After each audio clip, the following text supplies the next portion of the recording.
Good morning. Today we are going to read through chapter 4 of Sherlock Holmes, A Study in Scarlet.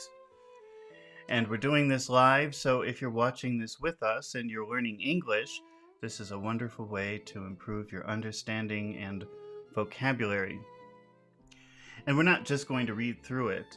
Because we're doing it live, you can ask questions. What does this mean? What does that mean? So I want you to interrupt me. I want you to ask questions.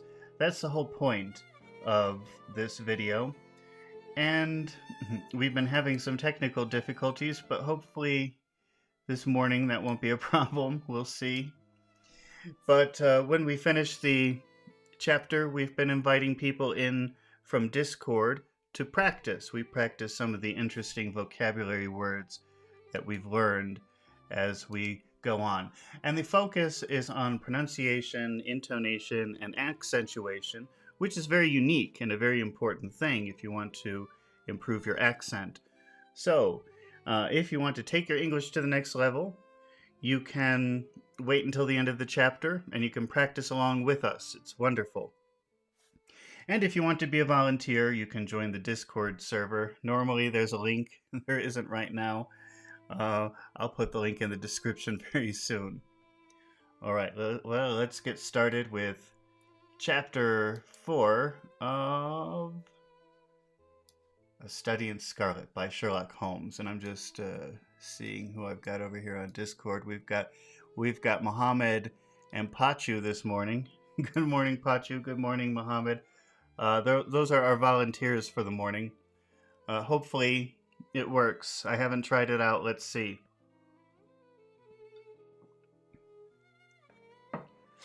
All right.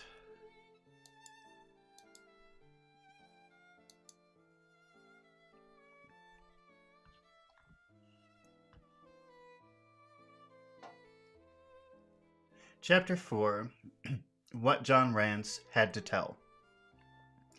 Just to recap, this is the first story of Sherlock Holmes. We're going to read through the whole series. And this is the story of how Watson met Sherlock. They became roommates. Uh-oh. I almost spilled my coffee. They became roommates. And then they became friends. Watson was in India. He got injured. He got sent back to London, and he needed a roommate, and he met Sherlock Holmes for the first time.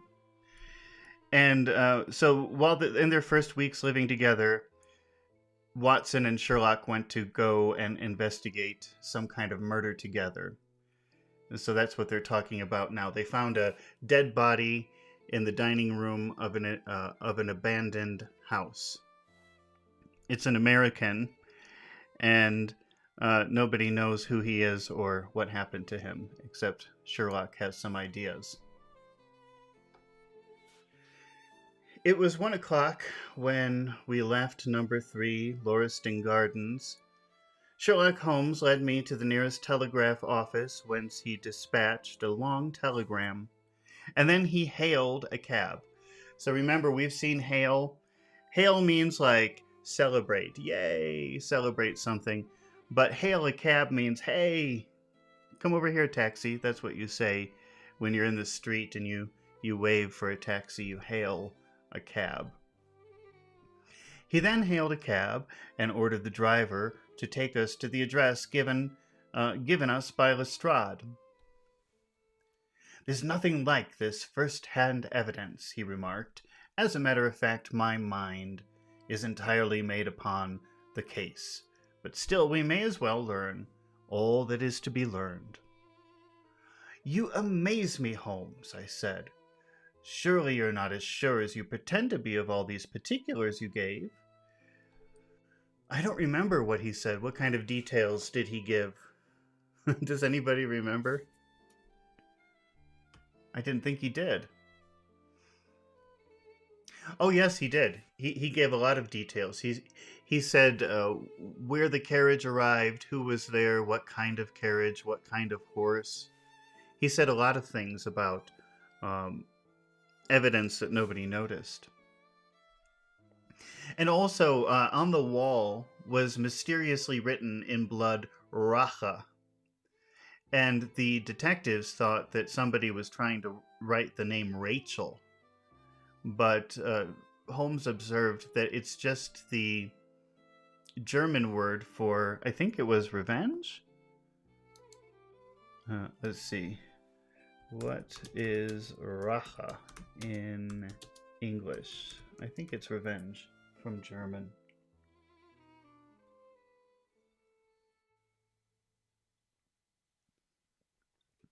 I'm pretty sure. I'll confirm it in a minute. There's no room for mistake, he answered. The very first thing which I observed on arriving there was that the cab had made 2 ruts with its wheels close to the curb. Let me show you what a rut is. There's a very common expression in English which means to be in a, the phrase is to be in a rut, which means to be in a very bad period that you can't get out of. I'm going to put that on my list. That goes on my list today. Hopefully we didn't practice it before. Here's a picture of it, though. They're really like the wheel marks in wet roads. These are ruts. So you see there, it's like the mark of wheels, maybe left by a bicycle or a car. See, and if your car or your bicycle or whatever is in one of these things, it's very difficult to move in any direction. You just have to follow the rut. And so to be in a rut means to be in a situation that seems difficult to leave. A bad situation that's difficult to leave.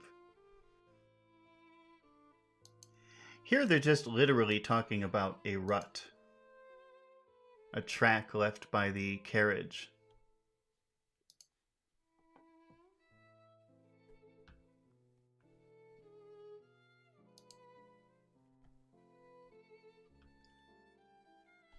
I observed on arriving that there was that a cab had made 2 ruts with its wheels close to the curb. Now, up to last night, we had no rain for a week. So that house, so those wheels, which left such a deep impression, must have been there during the night. There were the marks of the horse's hoofs. I know that we've talked about hoof, maybe when we were reading Animal Farm, probably. Possibly in some other ones, too. But since it's a word that you probably don't see very much, let's take a look at a picture of a hoof. This is a hoof. H-O-O-F, hoof. And these are hooved animals. Hooved animals have a special name. I'm not sure what it is. Let's see. Horses and goats. Let's see what the name is.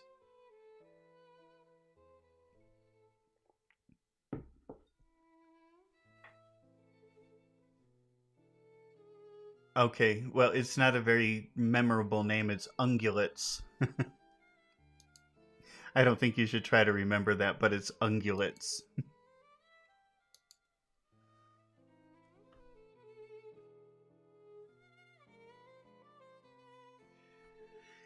There were the marks of the horse's hoofs, too, the outline of one of which was far more clearly cut than that of the other 3,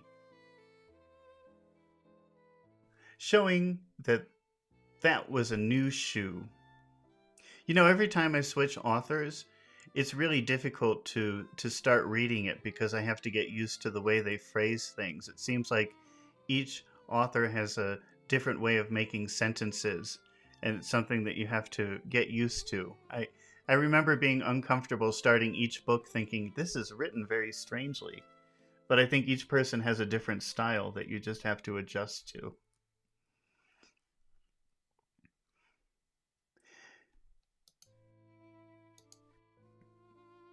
Since the cab was there after the rain began and was not there at any time during the morning, I have Gregson's word for that, it follows that it must have been there during the night, and therefore that it brought those individuals to the house. So the way that as they're going away from the murder scene, Watson is saying, how can you know all of that? Because he gave a lot of information about how they arrived and where they arrived and when they arrived. And it turns out they could have only arrived during the rain because of the ruts that the carriage made and various other things. That seems simple enough, said I. But how about the other man's height? Why, the height of a man in 9 cases out of 10 can be told from the length of his stride. Stride is the way that you walk. Stride is walking, but it's sort of proud walking, actually. I would say it's like proud walking. Let's see if we can find... I know we've talked about it before, but it never hurts to go back and review words that we've already talked about. Let's see. Okay, here's a good example of a stride.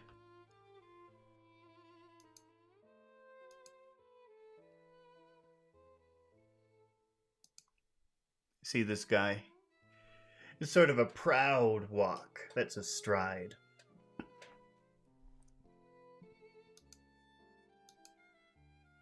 It doesn't really mean that here. It just means walking or manner of walking.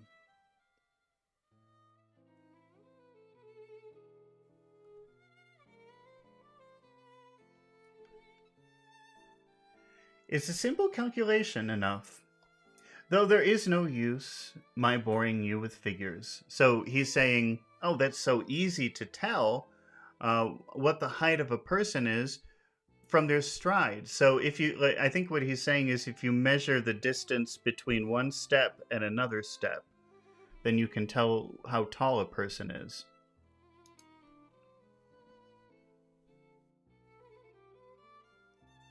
I had this fellow, and he's saying, I don't want to bore you with the numbers, but it's very obvious. Then I had a way of checking my calculation. When a man writes on a wall, his instinct leads him to write about the level of his own eyes. Now that writing was just over 6 feet from the ground. It was child's play. Oh, another very interesting expression, child's play. And maybe we'll put this also in the, I guess today's expression day, if my Discord works. Child's play, another good expression. That means it's very simple, very easy, no problem. He said, it was easy, it was no problem, it was child's play. And his age? Well, if a man can stride, so remember stride is like, in contemporary English, you just use it for somebody walking in a very proud way. But I think here he's just talking about what is the distance between one step and another step. Well, if a man can stride 4.5 feet, 4.5 feet is sort of like 1.5 meters, maybe. Yeah, 1.5 meters.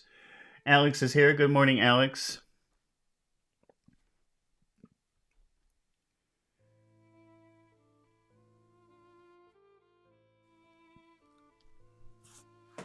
Let's read that again. Well, if a man can stride for 4.5 feet without the smallest effort, he can't quite in the sere and yellow. I have no idea what that means. I don't know what that word sere is, and I don't know. Wait, in the sere and yellow. Maybe that's an expression. Let's see.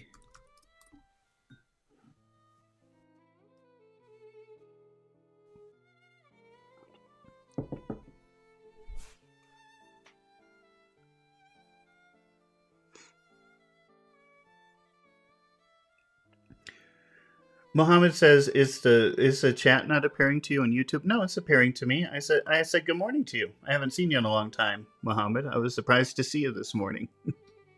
He's saying that in Discord, but I was reading.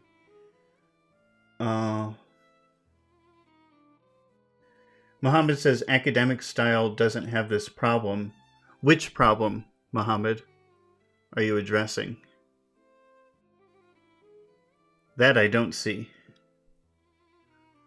Okay, I'm just waiting for my question to be answered.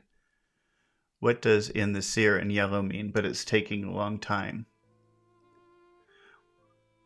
All right, we'll go. Oh, here it is. Oh no, it didn't go through. I have to retry my request.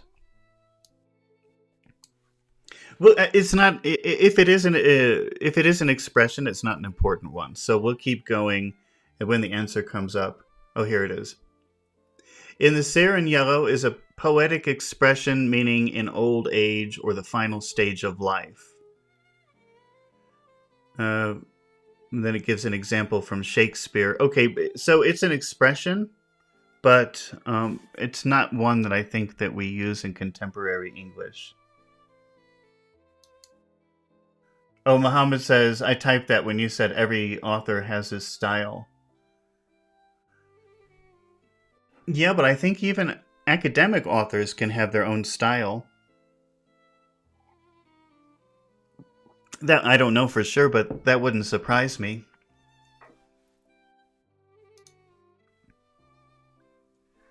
All right, let's read that again. Well, if a man can stride 4.5 feet without the smallest effort, he can't quite be in the sear and yellow.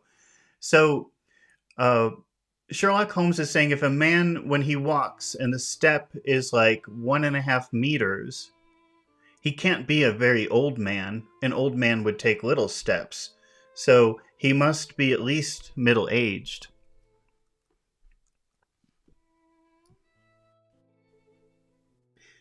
That was the breadth of a puddle on the garden walk, which he had evidently walked across. All right, let me show you what a puddle is in case you don't know. It's a very common thing, but I think it's a word that doesn't get much attention when you're studying English. A puddle is something that you see in the rain, something that the rain leaves. Here's a picture. Here's a puddle. So what he's saying is that there's a puddle in the garden, and there's 1 footstep on one side, and then the puddle is 1.5 meters, and there's another footstep on the other side. And he's saying an old man could not do that. So it must be at least a middle-aged or younger man to be able to step across such a wide puddle.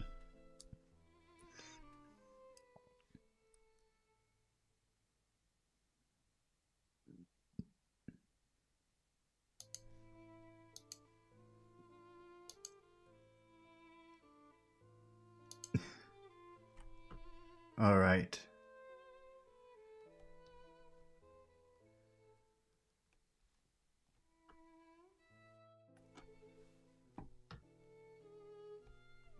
Now I've lost my place.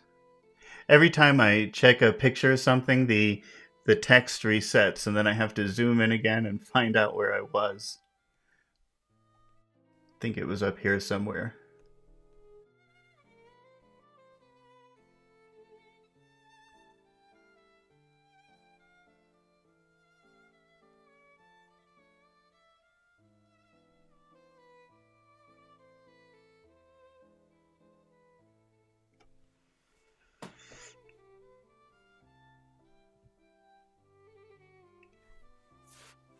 I had this feeling this fellow's stride both on the clay outside and on the dust within. Then when I had a way of checking my calculation, when a man writes on a wall, his instinct leads him to write about the level of his own eyes. Now that writing was just over 6 feet from the ground, it was child's play. And his age, I asked? Well, if a man can stride for 4.5 feet, that's 1.5 meters, approximately. Without the smallest effort, he can't quite be in the sear and yellow. That was the breadth of the puddle in the garden, which he had evidently walked across. Patent leather boots had gone round, and square-toes had hopped over. There's no mystery about it at all. I'm simply applying to ordinary life a few of those precepts of observation and deduction, which I advocated in that article. Is there anything else that puzzles you? So, Sherlock Holmes is explaining the process by which he knew how they arrived and how old people were and how tall people were. Jimmy W. says hello. Hello, Jimmy W. And then Sherlock Holmes says, is there anything else that confuses you, that puzzles you? The fingernails and the trichinopoly. Trichinopoly. What's a trichinopoly? Poly means many, tri means 3, but what does kin mean? Let's see.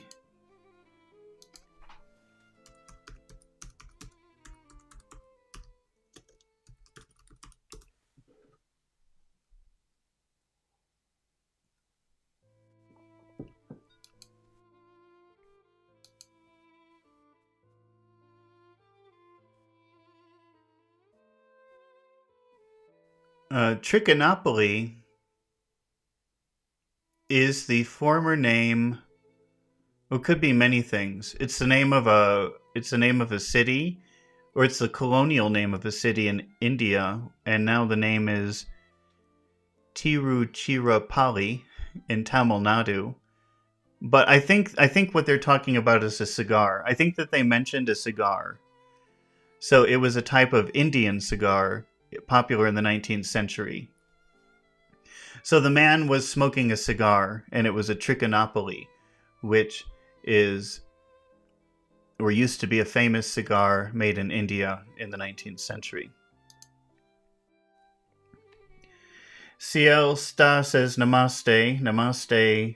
Niel. Niel Sta says namaste. Namaste, Niel.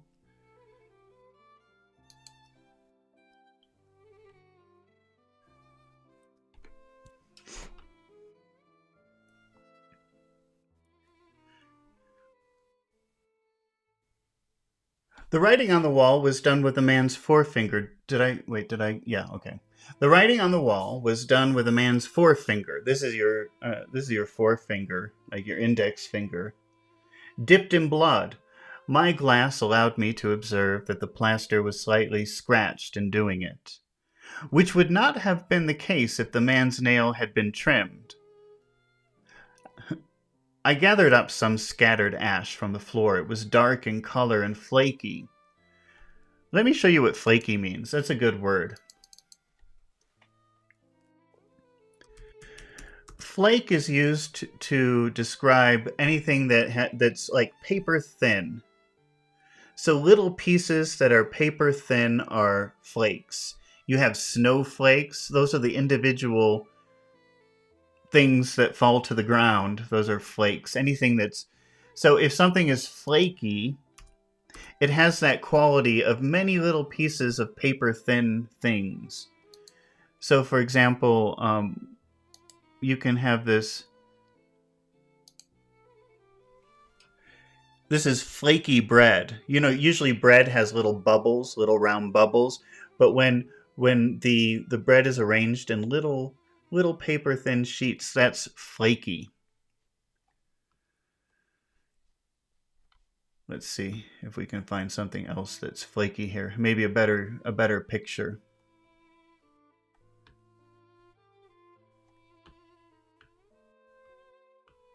It seems they just show biscuits for flaky, but a lot of things are flaky. Oh well, I don't think we're going to get any better pictures here. So, but that just means it's very paper thin. And they said the ash, there was some ash on the ground, and it was flaky. So it wasn't like little pieces of ash. They were like small, flat, paper thin pieces of ash. Maybe, imagine if you burn paper and then the ash flies up. It doesn't really it doesn't really fly up in little small pieces. It almost flies. It almost flies up in little pieces of burnt paper. And I think that's what they're talking about, or that's what he's describing, implying that somebody burnt paper. Maybe we'll see. Let's see what he says about that. But flaky also means someone who says things and then or makes promises and then they don't deliver the promises. We call them flaky. Muhammad's asking, I wanted to ask the word stride. Does it have an idiom common? There are a couple of expressions with the word stride. I think a stride in my step. I'll explain that in a minute, but let me just ask ChatGPT for more. I'm sure there must be more.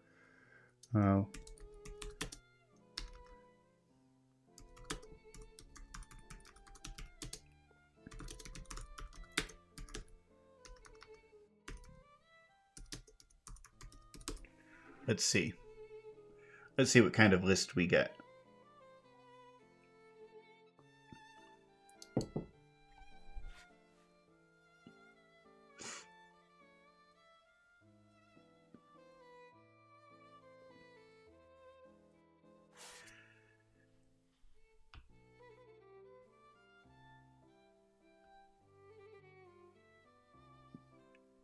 There are a couple. If they don't have stride in your step, maybe I made that up. To hit your stride means to find your rhythm. A lot of times when you start a new thing, maybe you're learning computer programming, for example, and it's very difficult at first, and you struggle, and you really can't do anything with it. But after 2 or 3 months, you start to understand, and you start to be able to do things without constantly referencing, I don't know, Google or something like that, or ChatGPT. That's when you've hit your stride, when you finally are able to do something without any obstacles, when it finally becomes easy. That's hitting your stride. When you take something in stride, you do something without it bothering you. So, people make fun of my videos, but so far nobody has, thank goodness. But just as an example, people make fun of my videos, but I take it in stride. That means I don't care. It doesn't matter to me. I just keep going. See? Because imagine you're walking down the street and people point and laugh at you. And you say, I don't care about them. And you just keep walking proudly. So that's taking something in stride. Not really caring what people think. And then there's get into your stride, which means to do something confidently. It's kind of like hitting your stride. ChatGPT says that get into your stride is UK English, but I don't know. It doesn't sound like UK English to me. It sounds like anybody could say that, and it wouldn't be weird. So I don't know about that. Maybe it's just more common in the UK.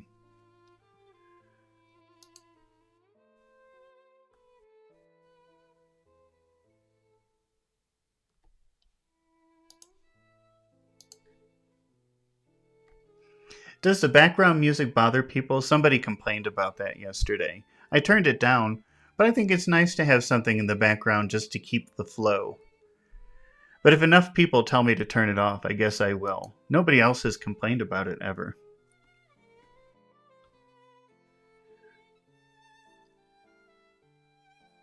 I've made a special study of the cigar ashes. In fact, I've written a monograph about the subject. I flatter myself that I can distinguish at a glance the ash of my own brand, either of the cigar or of tobacco. It's just in such details that the skilled detective differs from the Gregson and the Lestrade type.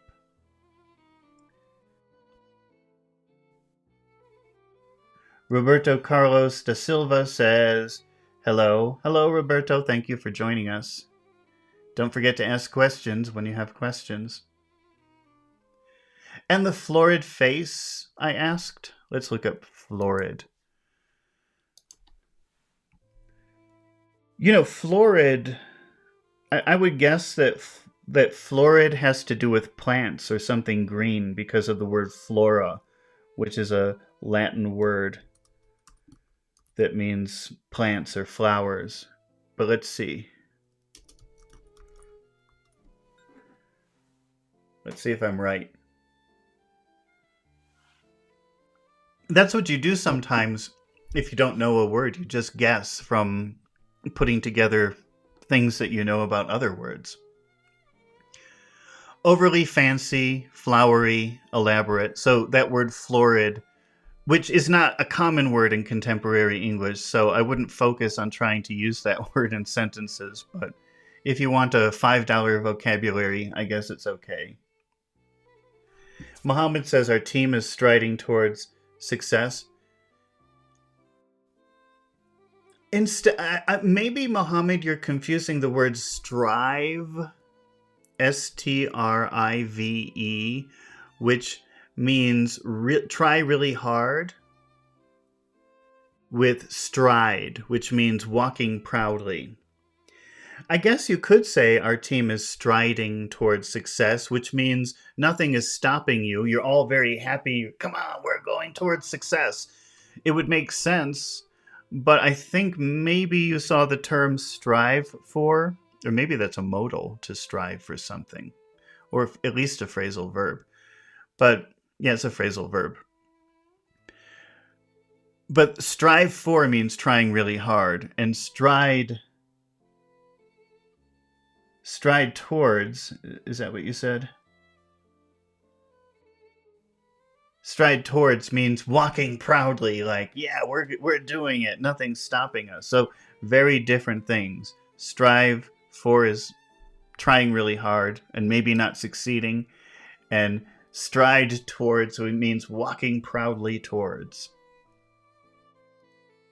like invincible. So he says, and the florid face. So the face, I don't remember them mentioning that in the other chapter, but I think they said that, but here using florid face means like beautifully decorated. So maybe this is a very wealthy man and his mustache is perfect and his eyes are perfect, because florid means like a flower, decorated beautifully.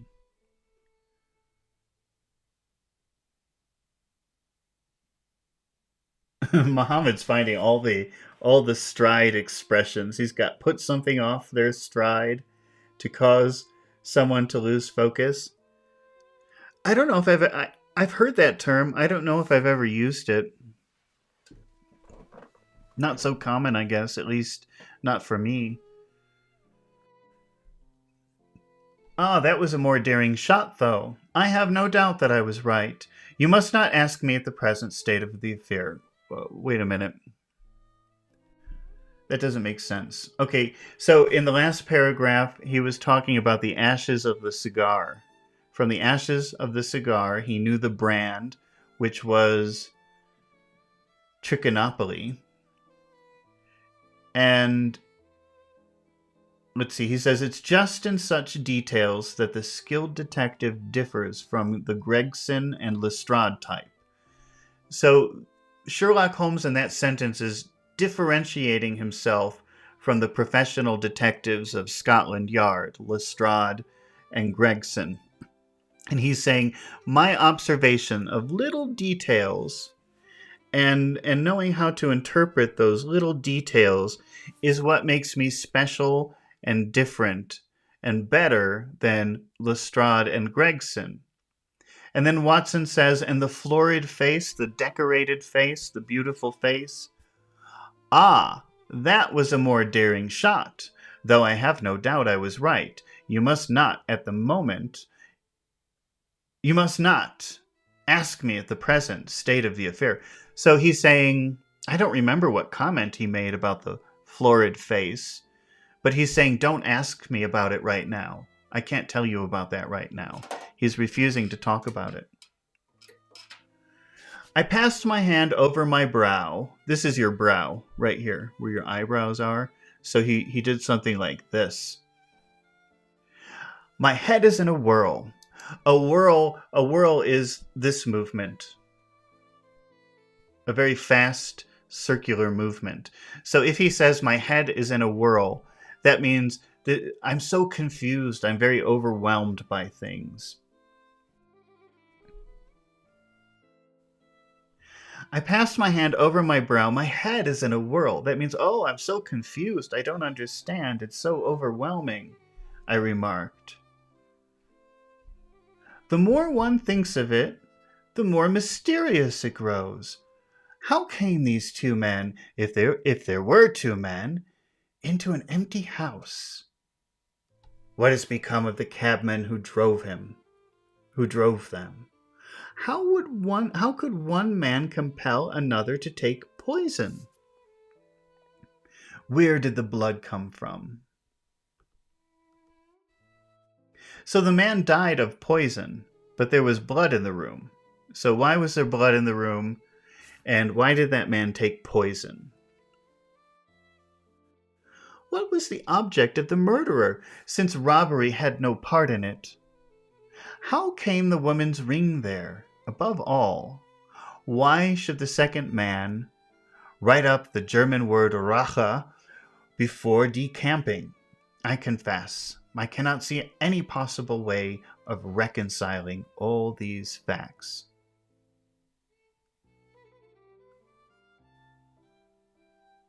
My companion smiled approvingly. Muhammad's really into expressions today. Giving something a whirl. Yes, that means giving something a try.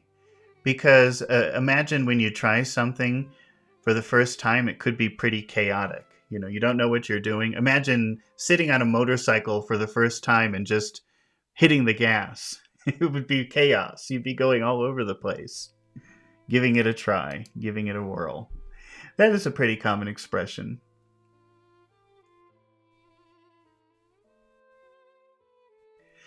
You sum up the difficulties of the situation succinctly.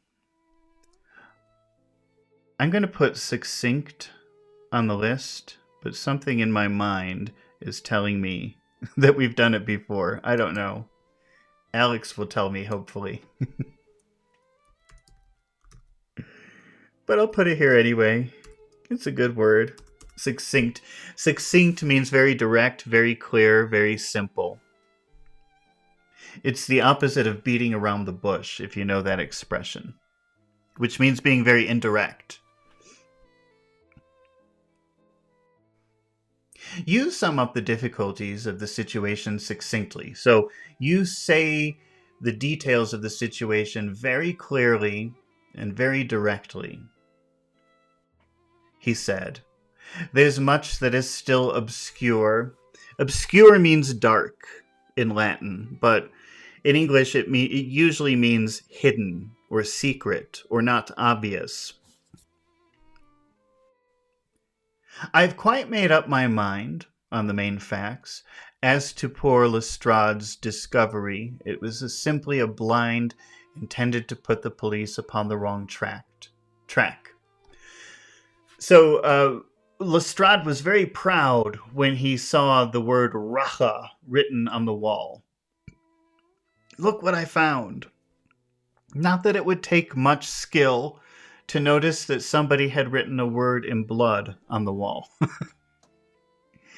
And Sherlock Holmes is saying, oh, that stupid Rache written on the wall, that doesn't mean anything. That was meant to put the police off their track. It's a distraction.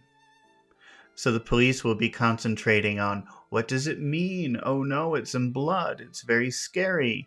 And while they're thinking about that, the murderer is escaping. Doesn't mean anything.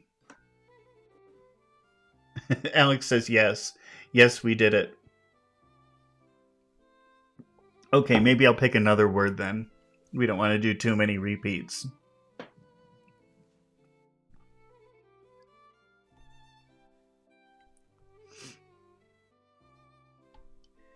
There's much that's still obscure, much that's still hidden, much that I still don't see. Obscure means dark, but in English it means hidden. Though I have quite made up my mind on the facts. As to poor Lestrade's discovery, It was simply a blind, intended to put the police on the wrong track by suggesting socialism and secret societies.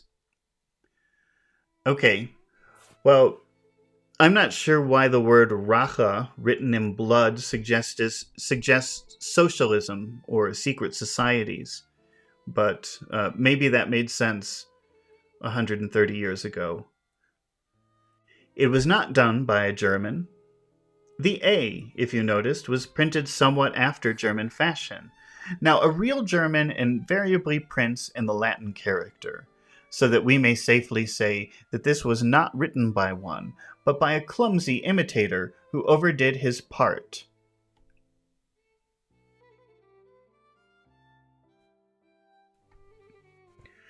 Muhammad is saying, can we take the word nuances?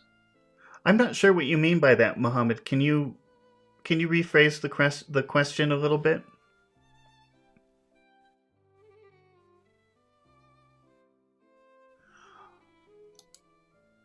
All right, I'm going to change part of my vocabulary my vocabulary list. I'll use the word ruse, which is coming up in a moment.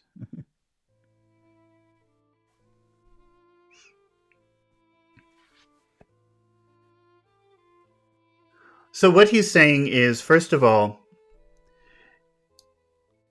if you've ever seen German print, it has a very special style. So let me explain to you why Sherlock Holmes thinks that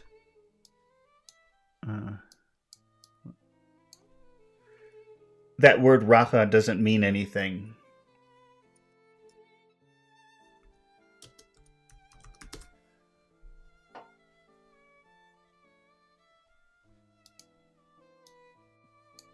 In the past, a lot of things that were in print in German were in a very special type of font. It's a little bit difficult to read.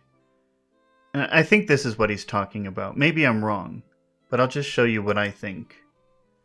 Okay, this is the old style of German writing. So if you look at a newspaper or maybe a book from the 19th century, mostly newspapers, I don't know if they did that in books also, you would see a very special style of writing. And I'm not sure if this is exactly it, but this is similar to what I would expect. So it's a little bit hard to read.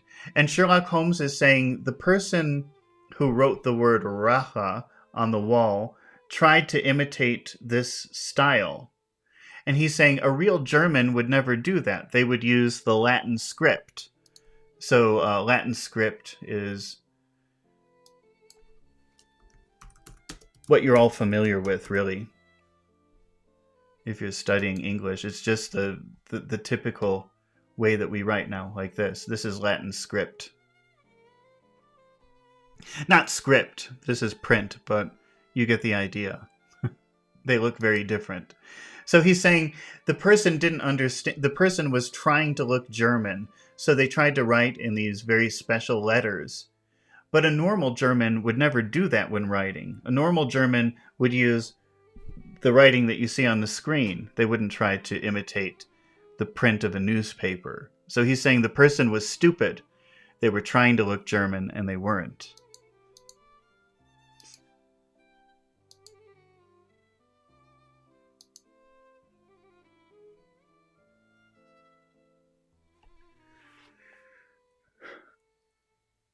Muhammad says, I think this word was popular at the Nazi... Well, this is before the Nazi period, but which word are you talking about? Are you talking about the word racha, which means revenge? Is that the word that you're talking about?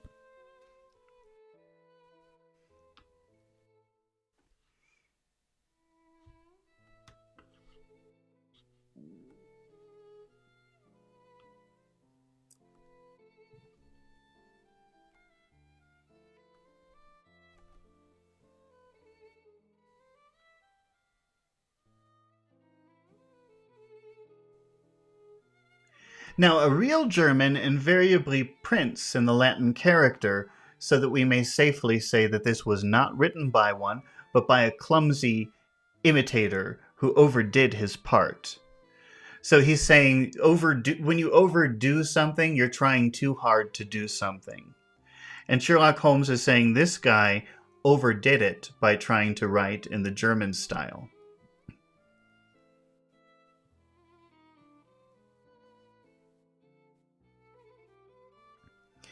Oh, Muhammad says Raha was the name of union. What do you the name of a union, like a workers union? Is that what you're saying? I didn't know that.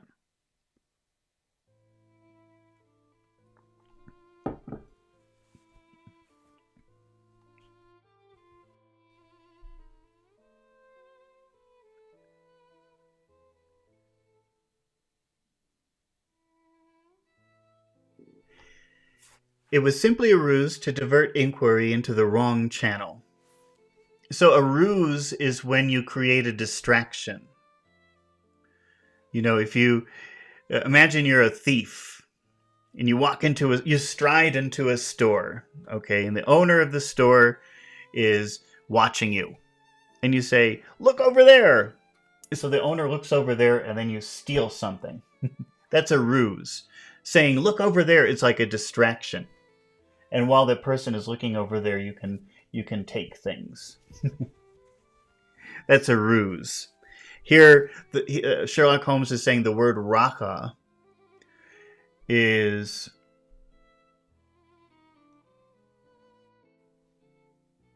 a ruse, a distraction.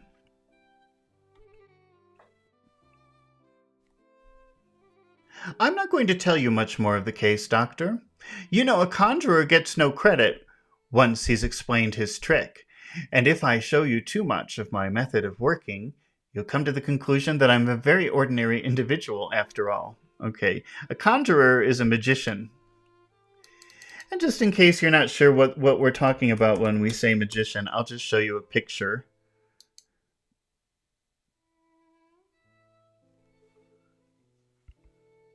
Oh, Muhammad is saying that Racha was a political party that did violent acts at the Nazi period. Oh, I've never heard of that. I didn't know that. That seems like obscure knowledge. Remember, obscure means dark or hidden or not very obvious.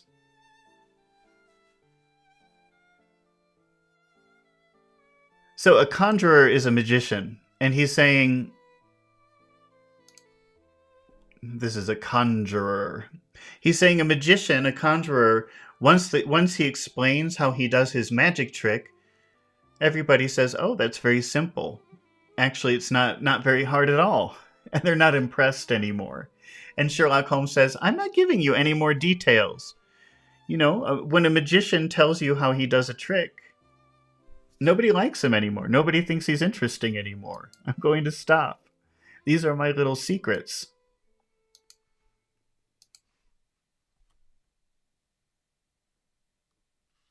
You know, a conjurer gets no credit once he's explained his trick, and if I show you too much of my method of working, you will come to the conclusion that I'm a very ordinary individual after all. "Oh, I should never do that," I answered. "You brought detection as near an exact science as it ever will be brought in this world." My companion flushed up with pleasure at my words and the earnest way in which I uttered them. I had already observed he was sensitive to flattery. Flattery is when you tell people all of the good qualities about them. "Oh, you're so wonderful. You're the best. I think you're fantastic." That's flattery. And Watson has observed that Sherlock Holmes is susceptible to flattery. And that means that if you flatter him, if you tell him how smart he is, how wonderful he is, what a genius he is, he will love you. He can't resist it. He loves admiration and flattery. Flattery is like excessive compliments. I had already observed that he was as sensitive to flattery on the score of his art as any girl could be of her beauty. So he says he's like a young woman who everybody tells her she's beautiful, and she loves all of the admiration and attention. And Sherlock Holmes is that way when you compliment him about his work. I'll tell you one other thing, he said. Patent leathers and square boots came in the same cab, and they walked down the pathway together as friendly as possible, arm in arm. So that means they were locked, two people, like holding hands, but connected at the elbow instead. So they were friends. They were close friends. Arm in arm. In all probability, when they got inside, they walked up and down the room, or rather, patent leathers. Leather, you probably know. Patent leather, I know what the difference is. Patent leather is very shiny. It looks like plastic. Patent leather.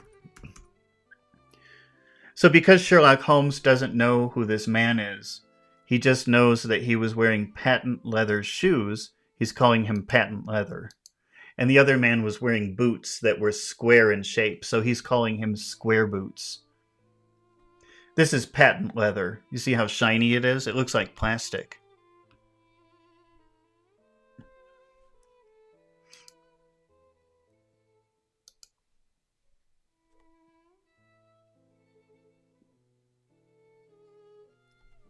Muhammad says, flattering our boss is a must here for promotion.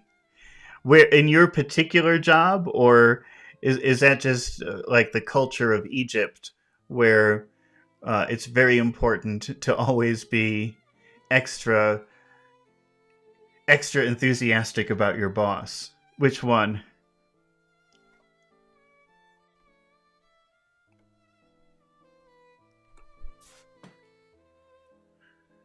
When they got inside, they walked up and down the room, or rather, patent leathers stood still while square boots walked up and down.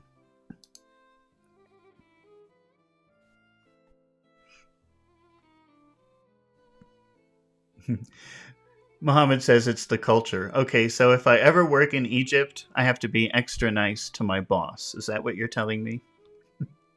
Oh, you're the best. You're fantastic. You're amazing. I have to flatter him. I could read that as he walked.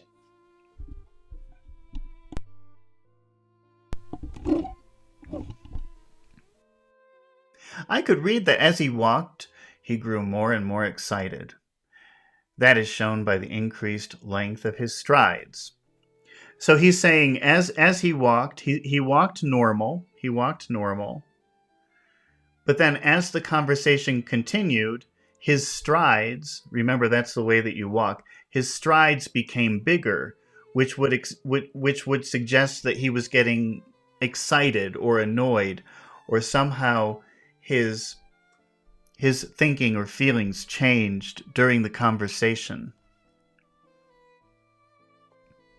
That is shown by the increased length of his strides. He was talking all the while and working himself up.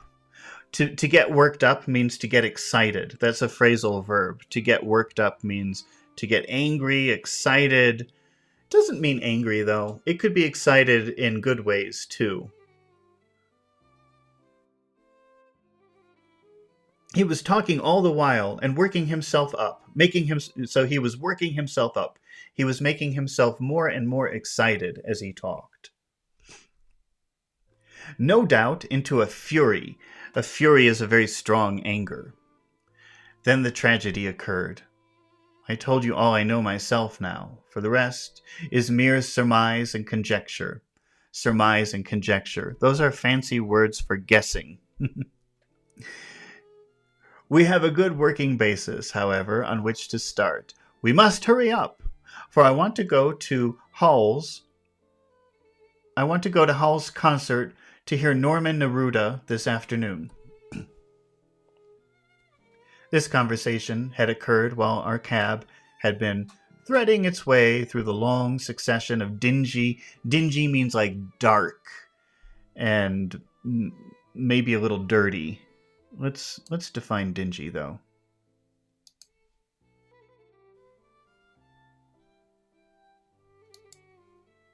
I'm sure we've talked about it before. The two things that come to my mind when I think of dingy would be dark and something unpleasant, like maybe dirty or a little smelly or run down or old. Let's see.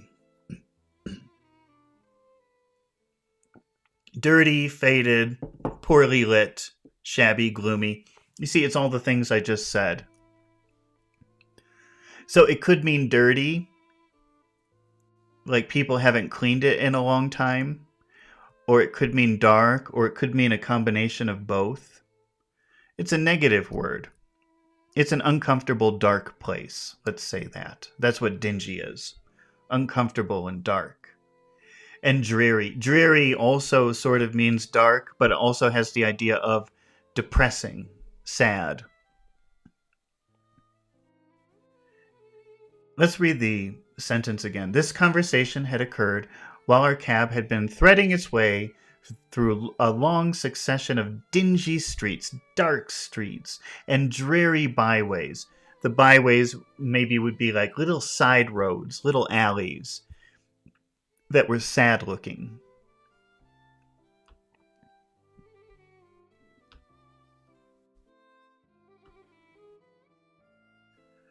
The dingiest and dreariest of them, our driver suddenly came to a stand. So he's saying, once we arrived at the dingiest street, the dreariest street, this is where we stopped. We stopped at the most depressing, darkest, dirtiest street in London. Muhammad says, dingy means small boat. Well, it's a different word. It has a different pronunciation. That's a dinghy. Dinghy. So actually, even the pronunciation is a little bit different. Dingy could mean dirty, dark. Think of a cellar or a basement that nobody ever goes down into. It has a dusty, moldy smell. And it's dark. And it's dirty because nobody ever cleans it. That's dingy.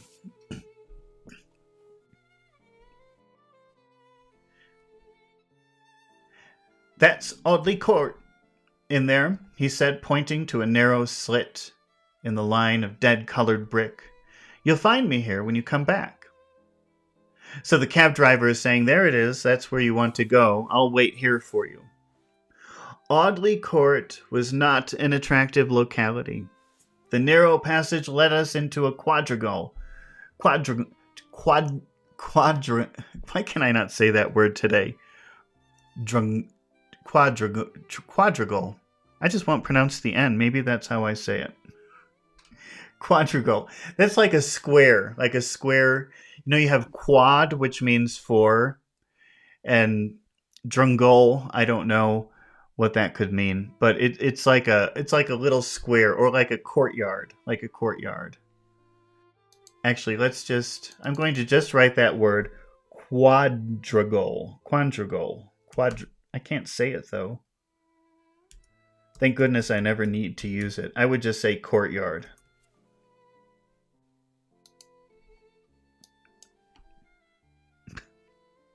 Completely avoid it. Let's see. Like this. So the cab stopped along the road, and then he points to a door. But there's sort of an entrance. But once you pass the entrance, you're in sort of a court. I would call this a courtyard. That's what I would call it. And not a quadrangle. Can't say it. All right. So you get the idea.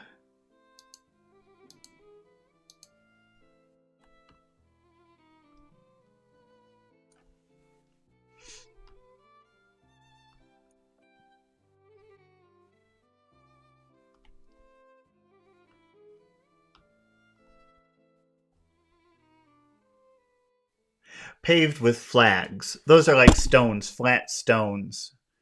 So the picture I showed you had grass. It was very green, but this one, There was no grass. It was just little square bricks. Those are the flags. Those are flagstones. And lined by sordid dwellings. Sordid means dirty and probably bad things happen there. And dwellings, that word dwell means live. And dwellings are places where people live. So it's interesting that he chose not to call them apartments or houses, instead dwellings. So maybe they're very ugly and he didn't know what to call it. So he just called it places where people live. Ugly, dirty places where people live and probably bad things happen there. That's the probably bad things happen there is the sordid part. Like, who knows what happens there?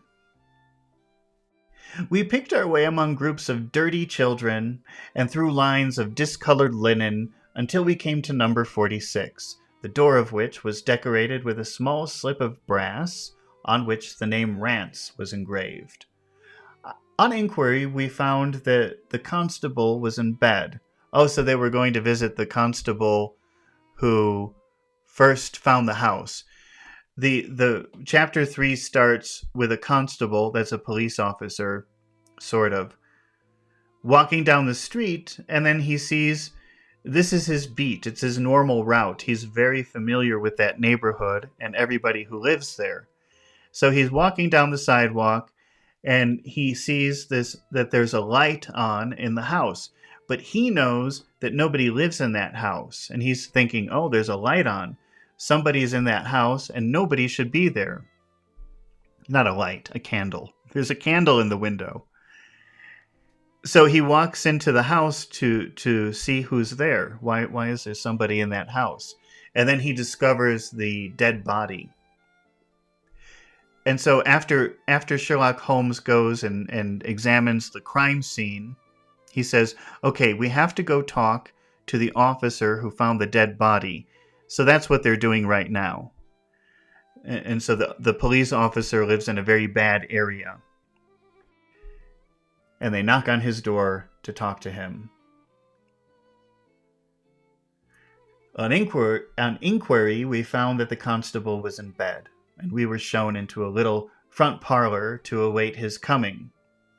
He appeared presently, looking a little bit irritable, so he was annoyed because he was sleeping and Sherlock Holmes and Watson arrived at his house, so, I don't know, his wife or children woke him up. And so he was like, what do you want? Leave me alone, I'm sleeping.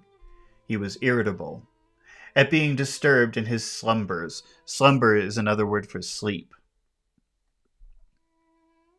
I made my report at the office, he said. Holmes took a half-sovereign from his pocket, so that's a little bit of money, and played with it pensively. So he took a little coin from his pocket, and he was looking at it, playing with it. Pensive means thinking. So he's got the coin in his hand, and he's looking at it, thinking about it. We thought that we should like to hear it all from your own lips, he said. And now the police officer changes his mind. Oh, I shall be most happy to tell you anything I can, the constable answered, with his eyes upon the little golden disc. Just let us hear it all in your own way as it occurred. Rance sat down on the horsehair sofa and knitted his brows. That's what you do when you think, I don't know, this is your brow, I can't do it. Wait. I don't know. Wait.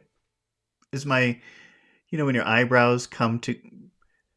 I better stop trying to do it, and I'll just find a picture of knitted brows. Doesn't seem that I can do it.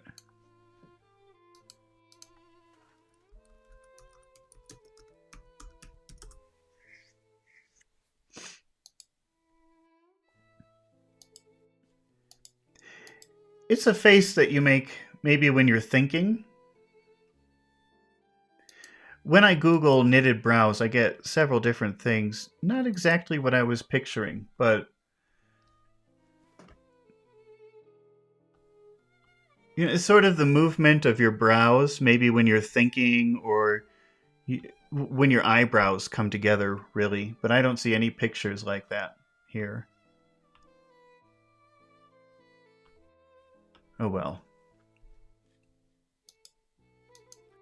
We can just say that it means showing that he was thinking very carefully on his face. Or maybe a little bit angry or disapproving of something. Let's see.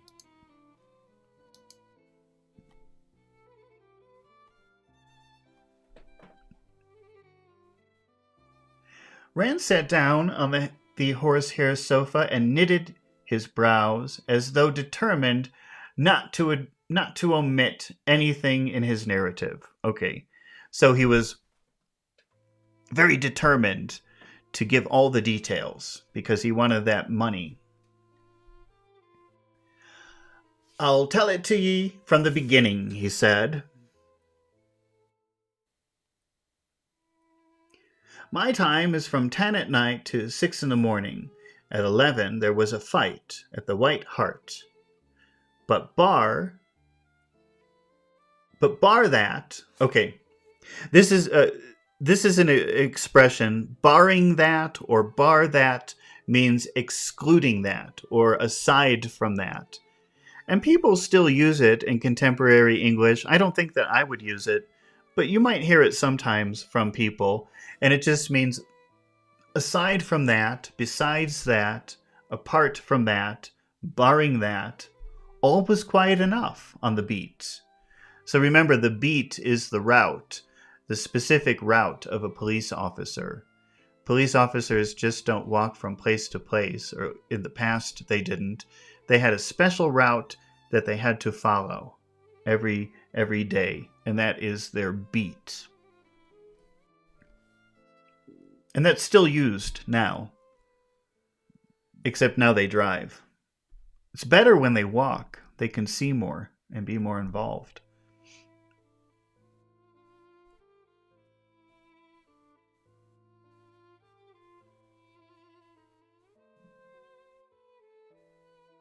But bar that, all was quiet enough on the beat.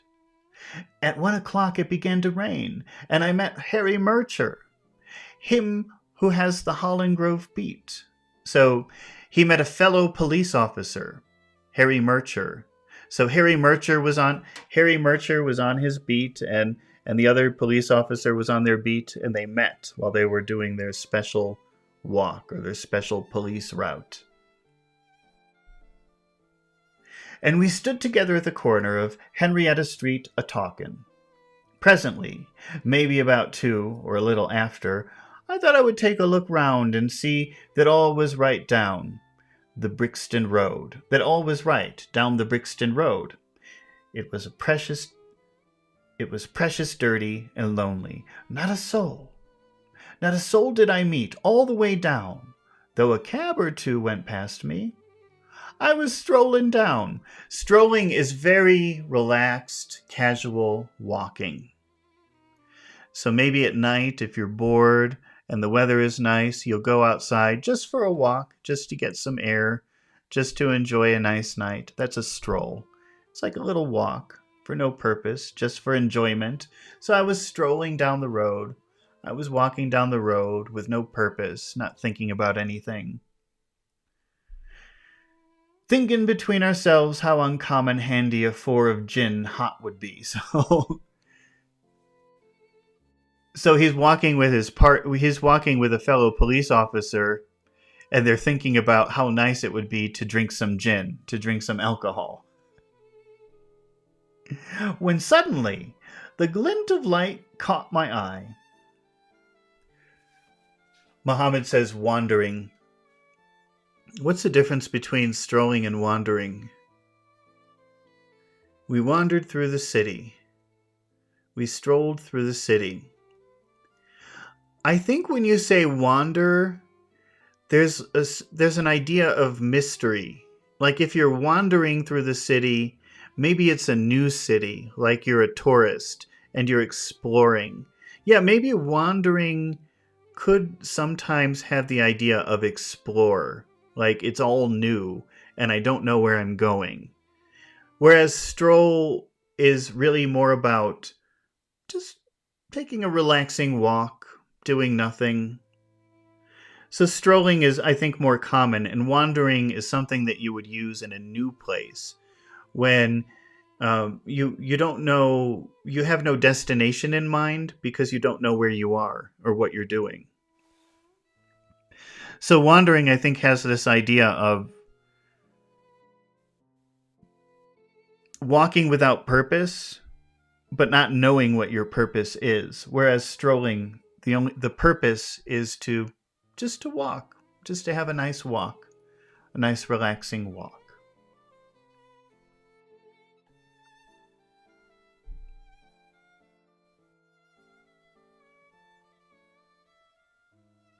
The glint of light caught my eye in the window at the same house. Now, I knew that them two houses and Lauriston Gardens was empty on account of him that owns them, who won't have the drains seed too.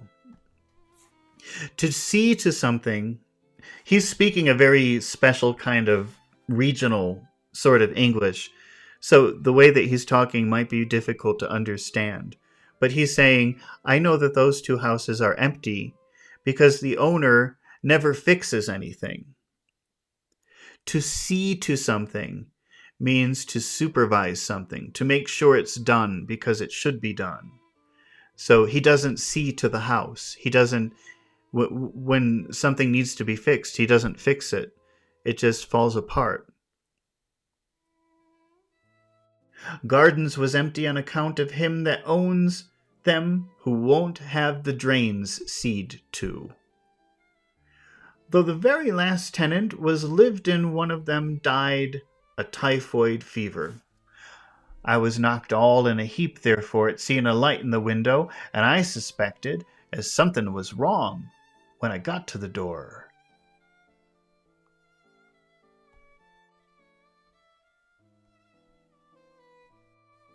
You stopped, and then walked back to the garden gate, my companion interrupted. What did you do that for? Rance gave a violent jump, and stared at Sherlock Holmes with the utmost amazement upon his features. Why, that's true. So he's amazed because the way that the police officer is telling the story, he says, I saw a light in the window, and I knew that nobody lived in the house, so I went to the door. I went to go inside the building. And Sherlock Holmes says, no, you didn't do that. You turned around and walked back to the gate. Why did you do that? And the police officer is saying, oh, you're right, I did do that. Though how come you know it? Heaven only knows. You see, when I got to the door, it was so still and so lonesome, and I thought I'd be none the worse for someone with me. I ain't afeared of anything on this side of the grave, but I thought that maybe it was him that died of the typhoid inspecting the drains what killed him. All right. So what the police officer is saying, well, when I got to the door,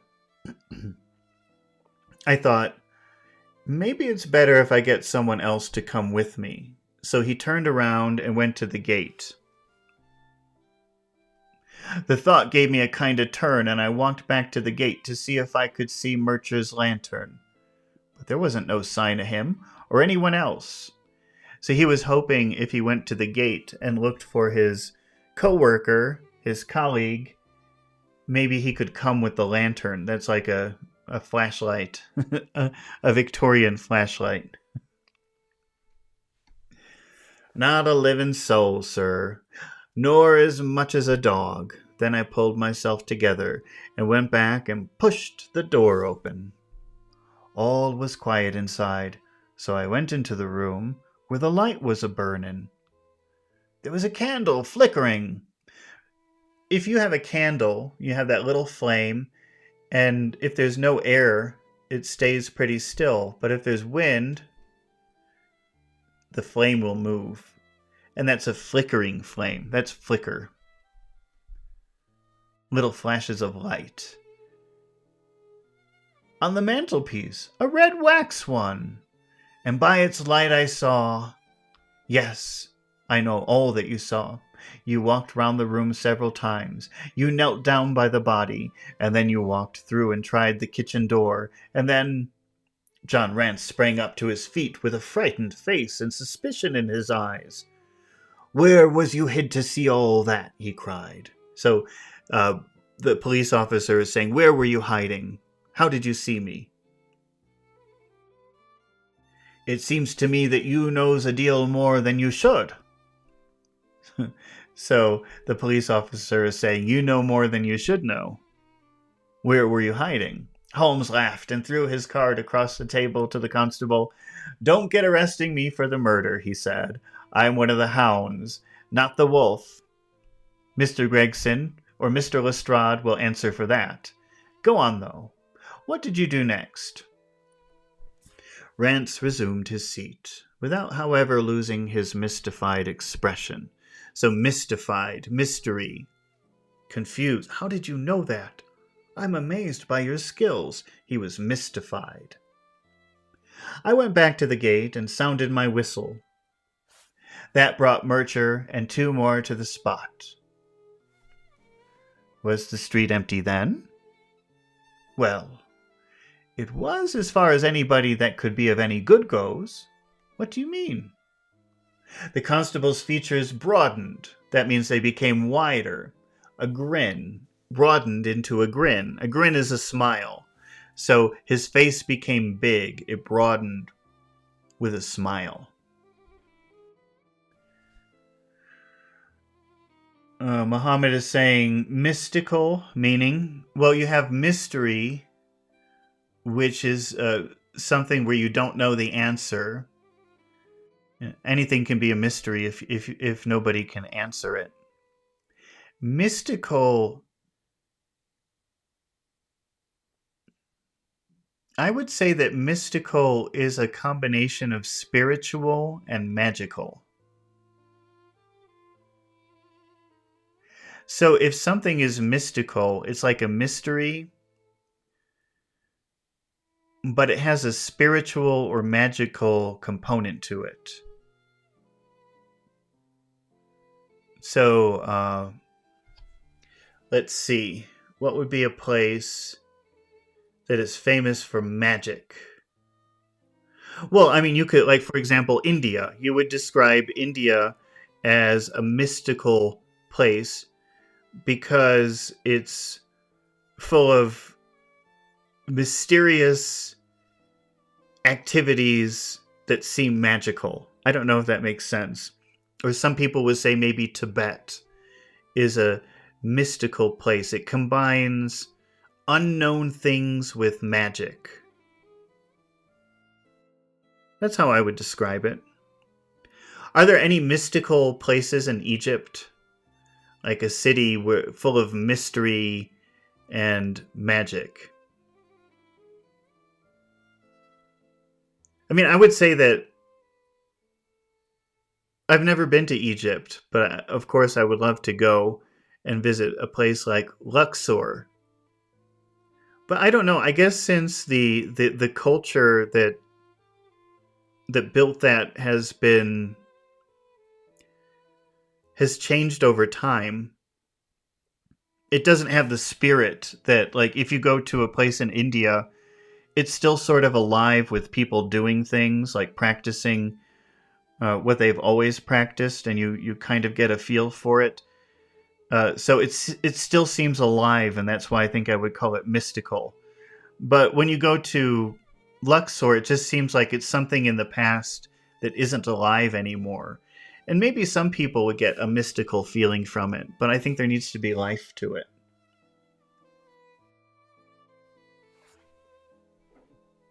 But maybe I'm wrong. I mean, maybe if I were there, I would feel that.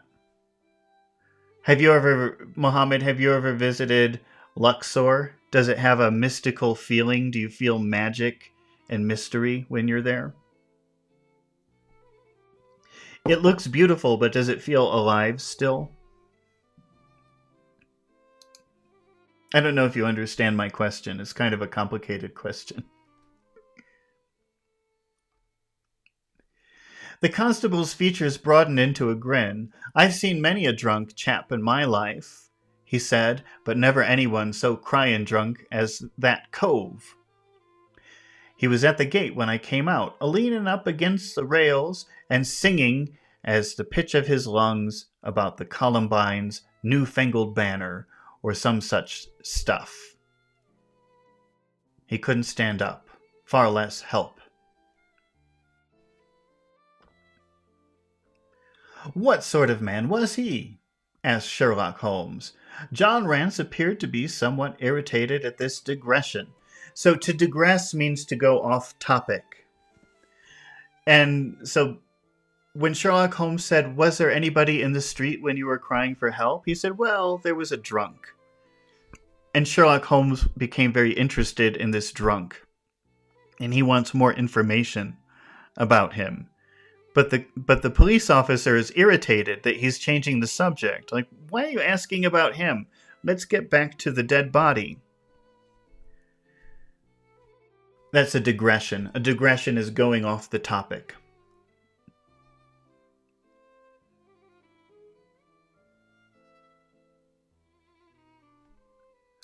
Oh, Muhammad, you know the Sufis, right? There are Sufis. I think that's in Sudan.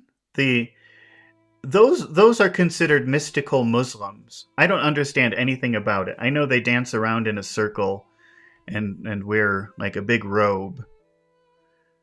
But I guess, I don't know anything about the Sufi philosophy. But those are considered Muslim mystics. So that's kind of, you see, it's sort of a combination of mysterious activities and magic. And that would be something definitely.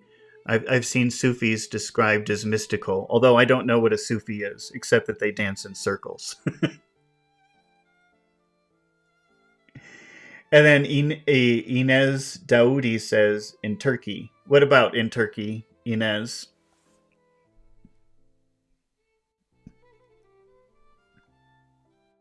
John Rance appeared to be somewhat irritated at this digression.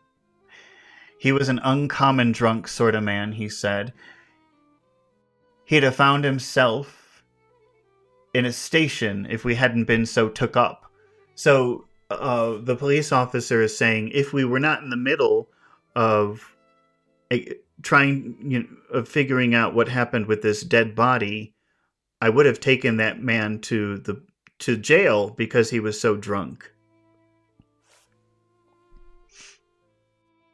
His face, his dress. Didn't you notice them? Holmes broke in impatiently. I should think I did notice them, seeing that I had to prop him up. To prop something up, I just want to show you what that means.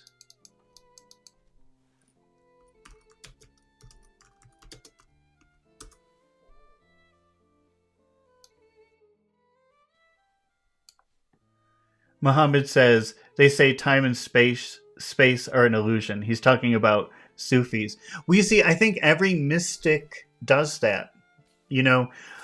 Some religions will have very clear answers about things. So, for example, if you're Muslim or Christian or Jewish, you have a book and it tells you exactly what you must do. But then there are some religions like Buddhism, and I think to a large extent Hinduism, or maybe just like the yoga part of Hinduism. Maybe yoga is the mystic part of Hinduism, right? So, you have like, I don't really know how Hinduism works, but I would think that, you have the everyday Hindu activities that everybody does. But then you have some people who are into something very deep, and that's the mystical part. And I guess that would be the yoga part, not the sitting on a mat, but the other yogas. Although I guess sitting on a mat could be mystical if you know what you're doing. Oh, Inez says that there are lots of Sufis in Turkey. Oh, really? The only time I've ever read about Sufis, it seems to be in Sudan. So I thought maybe that was something popular like in southern Egypt or northern Sudan. That's the only time, even in historical stories like Sherlock Holmes, when they mention Sufis, it always seems to be in that region. So it's also something that you have in Turkey.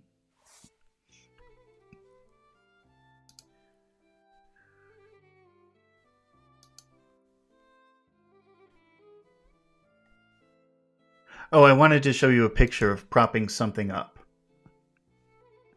To prop something up is to support something that will fall. Okay? So if something is about to fall and you prevent it from falling by blocking it, that's propping something up. So for example, here the wall is falling and they put this wood here to prop up the wall, to prevent it from falling, to support the wall. So propping something up is preventing something from falling by adding support. This woman is propping up her head. If she didn't have her hands, her head would fall. She's propping up her head. She's supporting her head with her hands. Muhammad says, I watched them pray in a very different way, so there is much hate on. Oh, so regular people or your typical Muslim does not like Sufis. They think that's something that is maybe sinful or bad. Is that right? And is that true all over the Muslim world? So, for example, in Turkey, do people have negative feelings about Sufis there as well?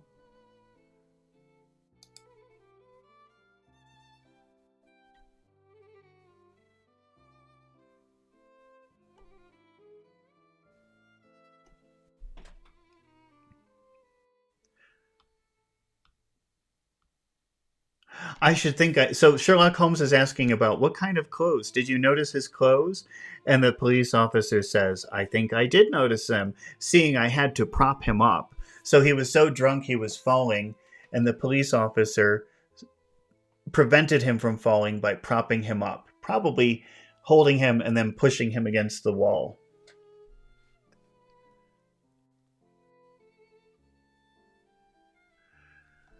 Pachu says prop. No, you have to be careful, Pachu, because the word prop is a completely different word from prop up. Prop up is a phrasal verb, which means supporting something, preventing it from falling. And prop is a noun, which is a... what would you call that? It sort of means like a tool to represent something, or a tool... Okay, we're going to have to look up the word prop, I think.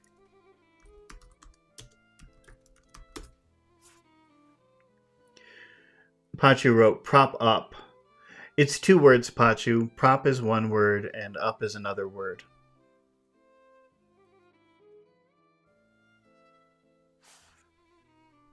All right, I'm just asking for a definition for prop that I can give you that's very clear.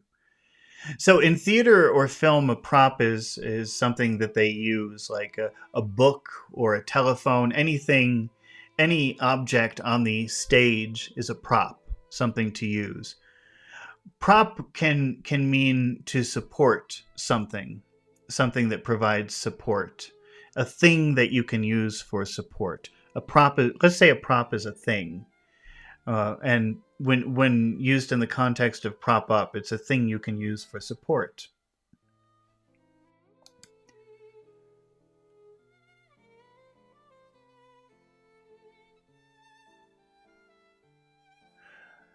Oh, Inez says that the Sufis have absorbed practices from Hinduism, Buddhism, and also Persian mysticism.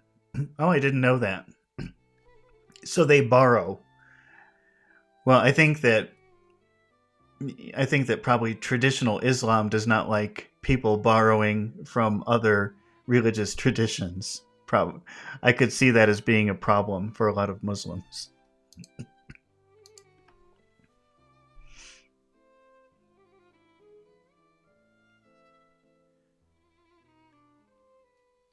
I should think I should notice him, seeing as I had to prop him up, me and Murcher between us.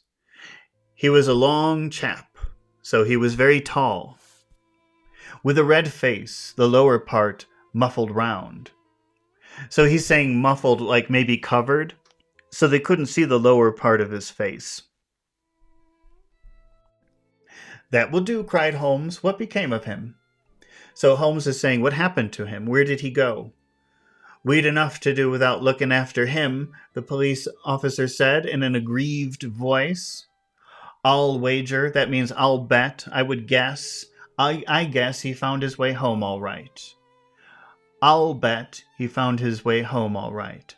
I guess he found his way home all right. Pachu is asking about the word chap.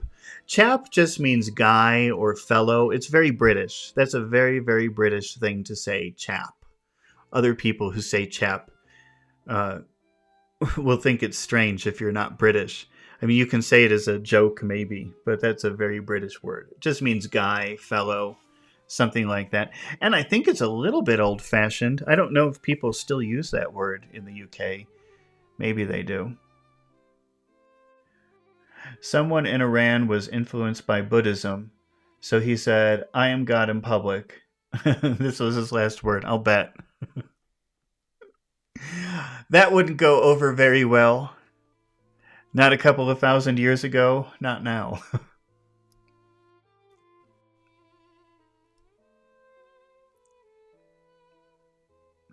How was he dressed? A brown overcoat. Had he a whip in his hand? A whip? No. All right, just in case you don't know what a whip is, I'm sure you do. But a whip is something like this. That's, I guess, a very good question, because if he had a whip, that would mean that he came by horse. And if he didn't have a whip, then he didn't come by horse.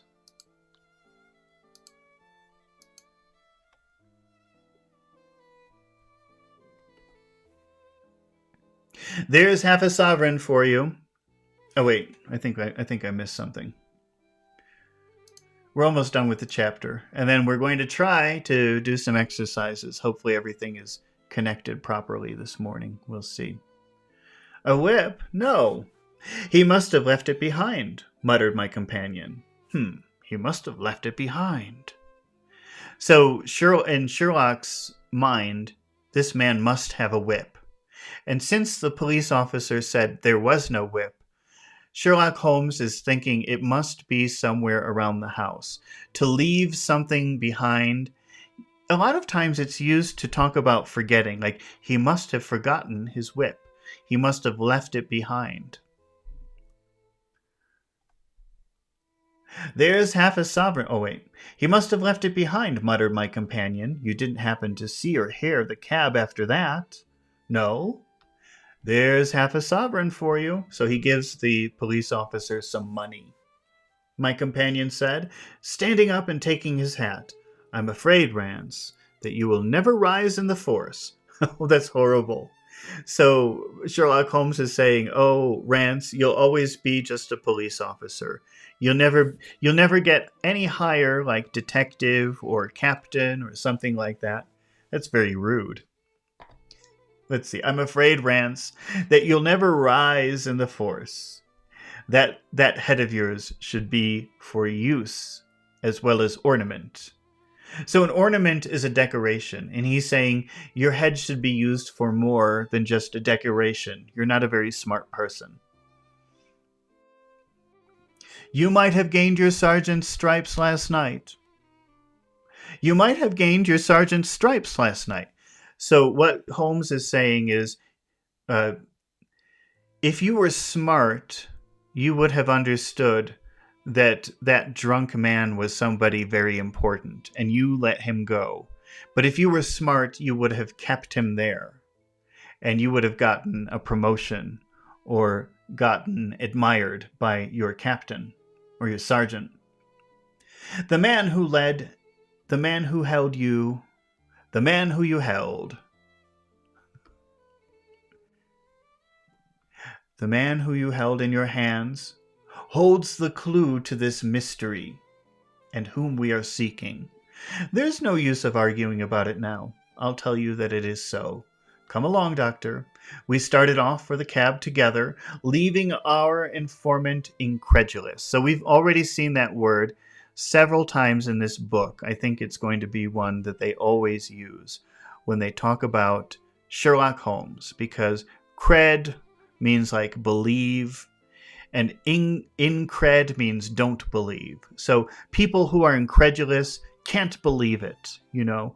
So everybody is shocked and they can't believe what Sherlock Holmes has said. So they're incredulous. What? I can't believe it. I don't believe you. We started off in the cab together, leaving our informant incredulous, but obviously uncomfortable. The blundering fool. Blundering means making a lot of mistakes. So that stupid person who made so many mistakes. The blundering fool, Holmes said bitterly as we drove back to our lodgings, just to think of his having such an incomparable bit of good luck and not taking advantage of it. I'm rather in the dark still. To be in the dark means to not understand the situation, to not understand what's happening. So Watson says, I'm rather still in the dark. Watson is saying, I don't understand what you're talking about. It's true that the description of this man tallies with your idea of the second party in the mystery. But why should he come back to the house after leaving it? That's not the way of the criminal. The ring man, the ring, that was what he came back for. If we have no other way of catching him, we can always bait our line with the ring. I shall have him, Doctor. Let's talk about the word bait. We're almost done with the chapter. We'll move on to exercises if we can connect on Discord. But first, let me show you what bait is. Because actually, the word bait is very useful on the internet these days. Well, I don't know if you've ever been fishing, if you ever go fishing. That's something I used to do quite a bit when I was a child because I lived in the country near a lake. So we would find a stick on the ground and attach a string, and then we would put a hook, and then it's funny, do you know what we would use to attract the fish? And it worked, but I don't know why. Cheese. That's something that's always available at home. Cheese. And then you would put the cheese on the hook and the fish would take it. I don't know why. Oh, let's see. But I want to show you what bait is. So you can see that if you go fishing, you could use something like this. And what you have here is a small fish, and then you have these hooks. Because the big fish will think, yummy, look at that small fish. And then they'll try to eat it. And then you've got them. This is bait. Bait is something fake that's used to attract people towards you. And you just have to think about this idea of fishing. This is how you go fishing. And so instead of a fish, I would use cheese, and somehow that worked. I don't know why. But so, for example, clickbait. Clickbait on the internet, that's like when you see some big headline, like, oh no, nuclear war, and you say, oh, I have to click to find more information. And it's nothing about nuclear war, or it's something very small, not scary, or anything like that. That's bait. So somebody was able to attract you to them with something fake. And so you see that all the time. Rage bait. That's another common term on the internet. That's somebody who writes something very offensive just because they enjoy watching people get angry. So they write something really horrible and they say, come and comment on this. That's rage bait. So there's all kinds of bait on the internet for suckers. Suckers are people who are vulnerable and easy to trick.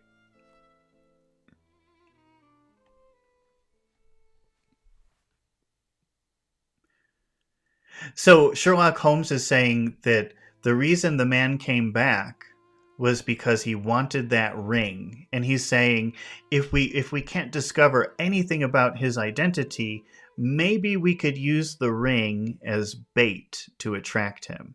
Maybe he wants the ring so badly, there's a way to make him come to us.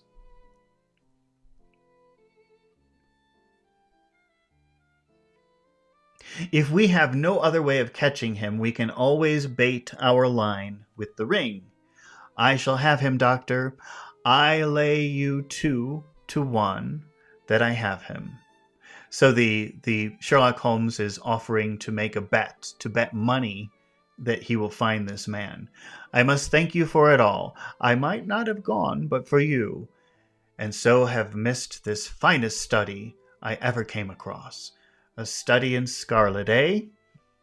Scarlet is the color of red, the color of blood. Why shouldn't we use a little art jargon?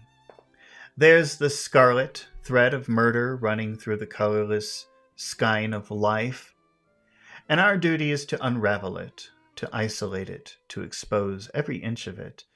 And now for lunch, and then for Norman Neruda. Her attack and her bowing are splendid. What's that little thing of Chopin's she plays so magnificently? Tra-la-la, lira-lira-lay.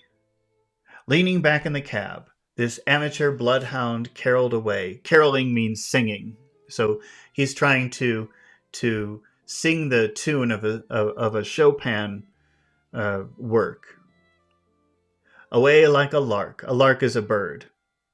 While I meditated upon the many sideness of the human mind. Okay. Now that was the end of chapter 4 of A Study in Scarlet by Sir Arthur Conan Doyle. Now, we had technical difficulties the last time we read, and we were not able to bring people in from Discord. I don't know if that problem is fixed. I restarted everything, but the next step will be we will make some little exercises. So don't go away. I'm going to test it right now before we start. But I just want to explain to you our next step will be to bring in volunteers from Discord. And we will practice some of the words that we learned during the chapter with some little exercises. And the focus will be on intonation and pronunciation and accentuation. If you're having problems reducing your accent, this is probably where the problem is. And these are very useful exercises for reducing your accent. But now normally what I do is I put be right back and I type the exercises very quickly and then we come back. But before we do that, I just want to test to make sure that everything works properly. So I'm just going to turn off this music. And I'm going to enter the Discord chat and see if it works. See, I don't think it's working again. I don't know if they changed, maybe they changed something, but I'm doing everything I've always done when I enter the room, and I don't think anybody can hear me. Oh wait, let's try hear voice.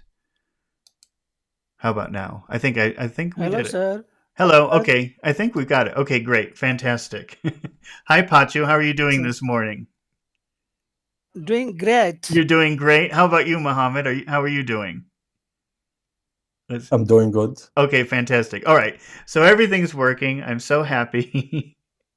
Okay, but now I have to take a few-minute break, a break for a few minutes, just because I want to put together some exercises. It would be fast, okay?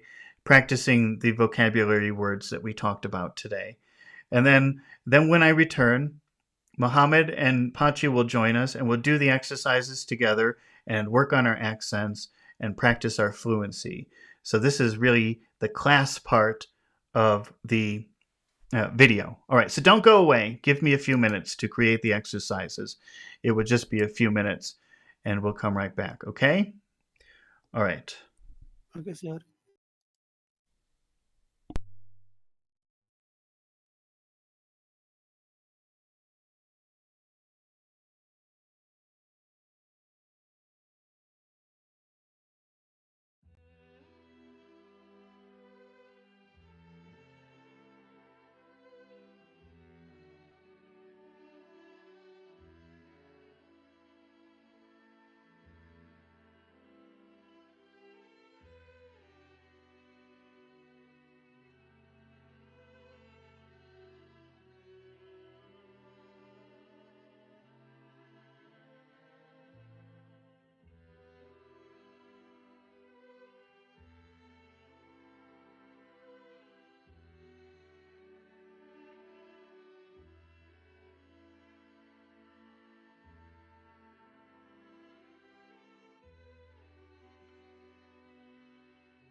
There are three main interpretations of English revolutions.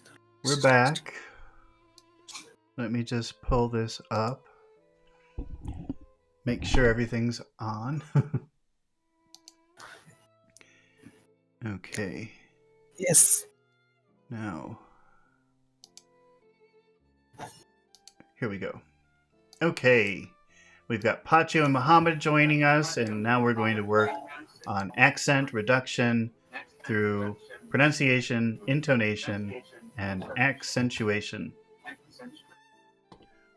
Oh, I'm hearing somebody echo. Just a second. Let me move this over here. Okay. So, good morning, Pacho and Muhammad. Hope you're both doing well. Sir, good evening, sir. That's right. It's evening for you. All Yes, right. sir. Let's start with Muhammad because we haven't talked to Muhammad in quite a few months. So Yes. Yes. So it'd be nice to hear Muhammad's voice. Muhammad, have you ever heard of the expression to be in a rut before? No, not No? really. No? Okay. Do you remember from the story what that word rut means? Or not really? Can't remember. Okay, that's okay. I think it's good that you don't remember so we can review what a rut is. If the ground is wet, you can see the tracks here. Yes, now I remember. Yeah, so it's kind of like, so what would you say? What would you say if you're talking about a rut? What would be the problem with being in a rut? Imagine you're riding a bicycle, and you have to ride it in one of these tracks. What would be the problem with being in a rut? Rut is like an obstacle or a challenging situation. Well, you can't really move from it. I mean, if you're in it, it's very difficult to move in a different direction. Do you agree? Yes. Okay. So that means like you're stuck, like you can't move out of this way that you're going. Does that make sense what that expression means? Yes, I Okay. got it. All right. So if we look at the definition here, to feel stuck in the same routine, especially when it's unexciting or unproductive. It's a very common expression, actually. It's always used when you feel like you're trapped. I think that's a very good way of thinking of rut, to feel trapped, to feel like there's no other way to do something. All right. So, Muhammad, can you say that phrase? I'm in a rut. I'm in a rut. Mm-hmm. What are the important words in that expression, Muhammad? I'm in a rut. Rut is an important word. I'm in a rut. Actually, yes. Are the other words important, Muhammad? I'm in a rut. No, rut only. Just rut. So when you say this Yes. expression, the phrase "I am in a," it sounds like one little word. I'm in a. I'm in a rut.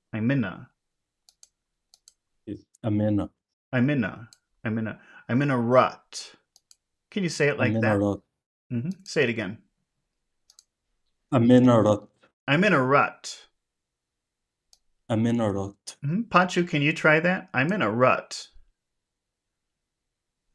I'm in a rut. I'm in a rut. I'm in a rut. Okay. I'm in a rut. All right. Now I'm going to take that off the screen for a moment because I don't want you to read along. This is going to be speaking only. All right. Pachu, what if the reason you're in a rut is because of work? Like you feel trapped in your work, like you can't get a promotion. There's nothing more for you to do, and it's boring, and you want to change course. You want to change directions. So if you say I'm in a rut, and then you say because of work, How would you say that phrase? Which words Okay. would you emphasize? So I'm in a rut. Okay, Uh, go ahead. I'm in a rut because I have not got any promotion from 6 years. Okay, but let's Yeah. just say because of work. We'll keep it simple. So that's our phrase, because of work. Can you do that? Okay. Because of work. But so my question though is, if you're saying that, which words would you emphasize? Because of work. Which words are important in that phrase? Is a work. Okay, because of work. How about because? Do you think that we might emphasize that? Because of work. No, because of work. Ye- Maybe just work. Maybe you're right. So we only have Yes. two important words. We have rut and work that we should emphasize. And the Yes, sir. other parts are just little sounds. Amina and because of becomes because of Bec-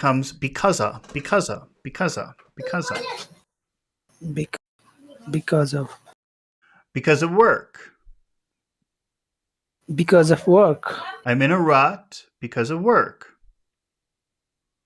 I am in a rut because of work. Mohammed, can you try that? Just emphasize rut and work. Make it bigger, make it longer.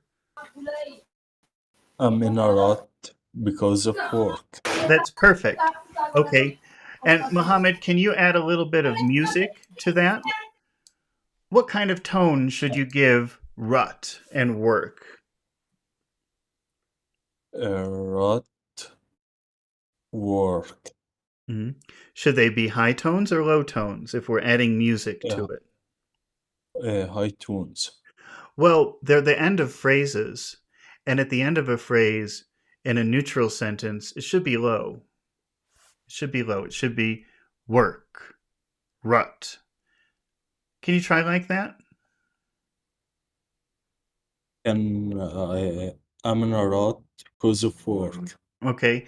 And we're not really emphasizing I'm or because of, but we still have to give it music because it's the beginning of a phrase, because we want to start high and go low. I'm in a rut. Listen to how it goes from high to low. I'm in a rut because of work. I'm in a rut because of work. That was really good. Pachu, can you try to add a little bit of music to the phrase, starting high and finishing low? I'm in a rut because of work. I am in a rut because of work. Okay, that's very good. Let's try that again. Okay, but I'm not going to tell you about the emphasis or the music. I want you to decide for yourself. Okay? Here's a new reason. Because I stopped learning. Pachu, just try to say that phrase and decide for yourself which words are important. Okay, sir. I am in a rut because of Because stopping. I stopped learning. Okay. Because I stopped learning. Stopped and learning. Okay. So how would you say that? I don't want to help you. I want you to try to do it yourself. How will you say it? How does it sound? Okay. So I'm in a rut because I stopped learning. Because I stopped learning. Because I stopped learning. Okay, maybe we will talk about that for a moment. How many syllables does stop have? Stopped. Stopped to. Actually, Stopped. just one. Just one. It's not stopped. It's stopped. It's just that one vowel sound. There's no it's not really a vowel sound here. It's just it's stopped. Okay. Stopped. Yeah. Yes. So really, one. yes, One. Yes, really, sir. the only vowel sound is ah. How about learning? How many syllables does that have?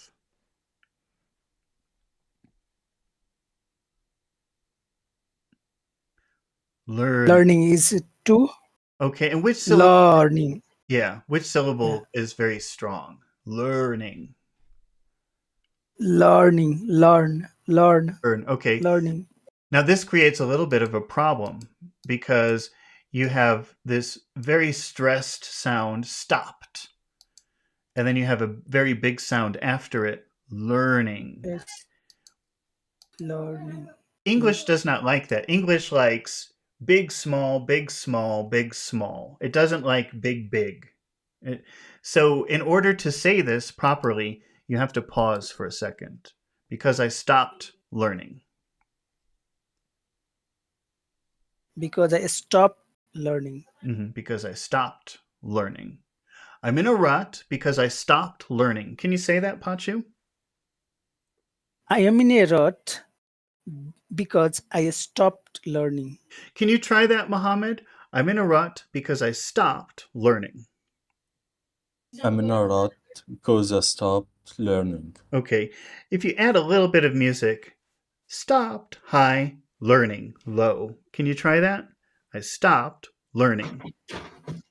I'm in a rut because I stopped learning. Okay, Mohammed, let's try the next one, Mohammed. Let's try because everything feels the same. Now, I don't want to tell you which words to emphasize or which sounds to emphasize. I'd like you to try to decide that for yourself. Can you try that? Yes, because everything feels the same. Which words are you emphasizing? Feels and the same. What about the word everything? Should that be emphasized also? Maybe, yes. Okay. So, which sound would you emphasize in that word? Everything. Which sound has all of the power, all of the accent? First sound. Okay. So, how should you pronounce everything if that is super important? Everything. Okay. And how will you pronounce feels? Feels. Okay. How would you say feels plus the? Feel the. Feels the. Make the very small. Feels the. Feels the. Everything Feels the. Everything feels the. Say everything. Everything feels the. Okay. You have to give a lot of attention to and not so much attention to the everything else in that word. Everything. Everything. Everything. Everything feels the. Everything feels the. Everything feels the same. Everything feels the same. I'm in a rut because everything feels the same. I'm in a rut because everything feels the same. Okay. Mr. Pachu, can you try that? I'm in a rut because everything feels the same. I am in a rut because everything feels the same. Try to say I am in a like one word. I'm in a. I'm in a. I'm in a. I'm in a. I'm in a. I'm I'm in a in a. rut. I'm in a rut because everything feels the same. I'm in a rut because everything feels the same. Okay. Fantastic. Well, that was our little exercise for in a rut. Let's try the next expression, which is child's play. Pachu, have you ever seen that expression before? Child's play. Child's play. No, sir. Okay. No. That's a pretty common expression, actually, and it means something that's very simple, something that's very easy to do. Even a child can do it. Does that make sense? Yes. Yes. Yes. Mohammed, have you seen that expression before? Child's play? Yes. You have. Okay. Good. Let's practice using it for a moment. Okay. Let's start with this sentence. Fixing this is child's play. Pachi, what does that mean? If I say, "Oh, fixing this is child's play," what does that mean? So yeah, making easy. It's very easy. A child could fix it. A child could fix it. It's so easy. A child could fix it. Is that pretty clear, Pachu? Yes, sir. Yes. Okay. Oh, Mohammed, can you repeat that phrase? Fixing this is child's play. Fixing this is child's play. Okay. Mohammed, which words are important in that sentence or in that phrase? Fixing this is child's play. Fixing and child's. Fixing this is child's play. Okay. So if fixing this, how would you say fixing this is? How would you say those words together? Fixing this is. Okay, and the important word is fixing, right? Yes. Okay. And which sound gets all of the emphasis in fixing? Fixing. Which syllable? The I in fix. The I? Fixing. Don't forget to put your tongue under your teeth when you say the. Okay. The I in fix. Okay. Maybe I will. I wanted to try to do this a different way, but maybe it's a good idea if we keep track of our special words. Okay.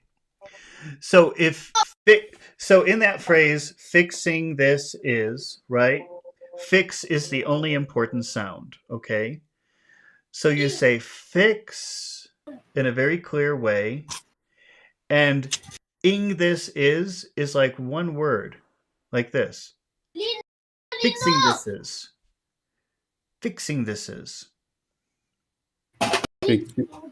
Fixing this is. Can you make fix bigger and ing this is smaller? Fixing this is. Fixing this is. Fixing this is. Say it again. Fixing this is. I want to hear fix a little bit bigger. Make it longer. Fixing this is. Say fix. Fix. Say ing this is. This is. Ing this is. Ing this is. This is. Fixing this is. Fixing this is. Fixing this is. Now we have our important word, child's. Child's. Child's play. Child's play. Child's play. Child's play. Fixing this is child's play. Fixing this is child's play. All right. Pachu, can you try that? Fixing this is child's play. Fixing this is child's play. Okay. Wonderful. Pachu, the first phrase we're going to attach to this is compared to building a rocket. Yes. So we have fixing this is child's play compared to building a rocket. What are the important words in compared to building a rocket? So compare building and a rocket. Okay, compared, building, rocket. Now in the first word, compared, which sound has all of the emphasis? Compared. Paired. So that's our big sound. We're finding our big sounds. We're finding the rhythm of the sentence. All right. How would you say compared, the word compared plus the word to? How does that sound? Compared. Yeah, you're right. Compared to. Compared to. Compared to. Compare, Compared to. compared to. Okay. How about in the rest of the phrase, Pachu, what are the important words? So it's a building Okay. and a rocket. Now, in the word building, which syllable has all of the sound? Building. Building. Bill.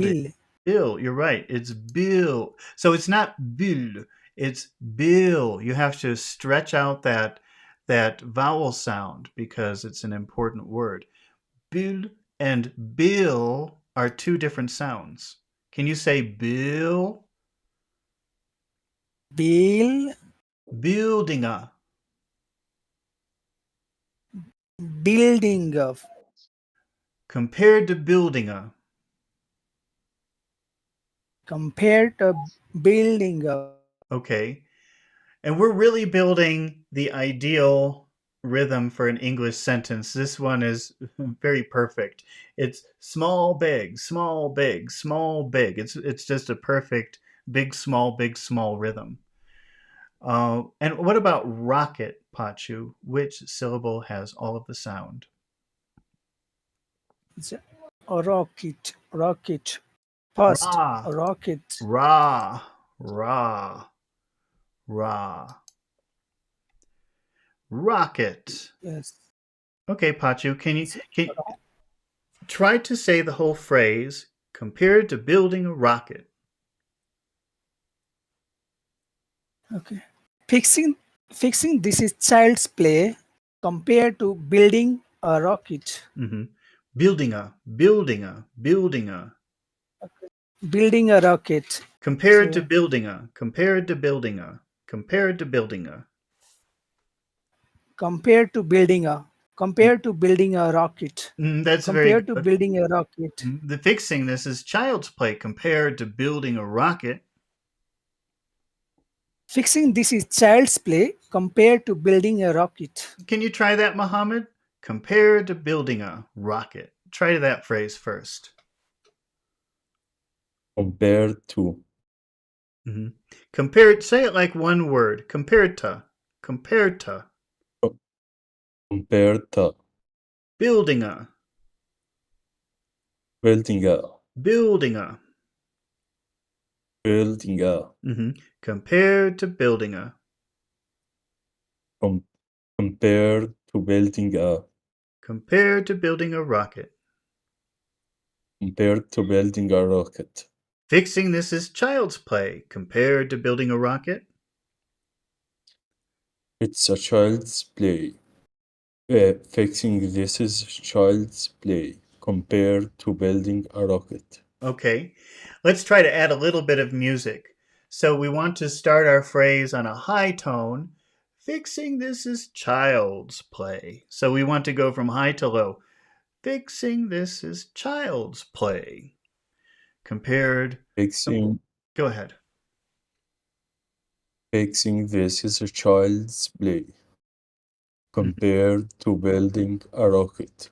Yeah, it would sound better if you could make the emphasized syllables much higher. Fixing this is child's play. Fixing this is a child's play compared to building a rocket. Mm-hmm. Pachu, can you try that? Fixing this is child's play compared to building a rocket. Fixing this is child's play compared to building a rocket. All right. Pachu, let's try the next one. We've got fixing this is child's play. And then what is our next idea here for a pro? So for a pro, What is a pro, Pachu? pro means I think I have heard a lot this word, but I think it is proactive Well, or professional, expert. professional. Mm-hmm. When you see that word pro, that means like an expert. Does that make sense? Okay, I got it. Yes. Mhm. Okay. Yes, sir. Yes, sir. What is the important word in that phrase? Pro. Pro. Okay, so don't say pro. You have to, because it's, especially because it's a very special word in the phrase, you must extend the vowel sound some and say pro.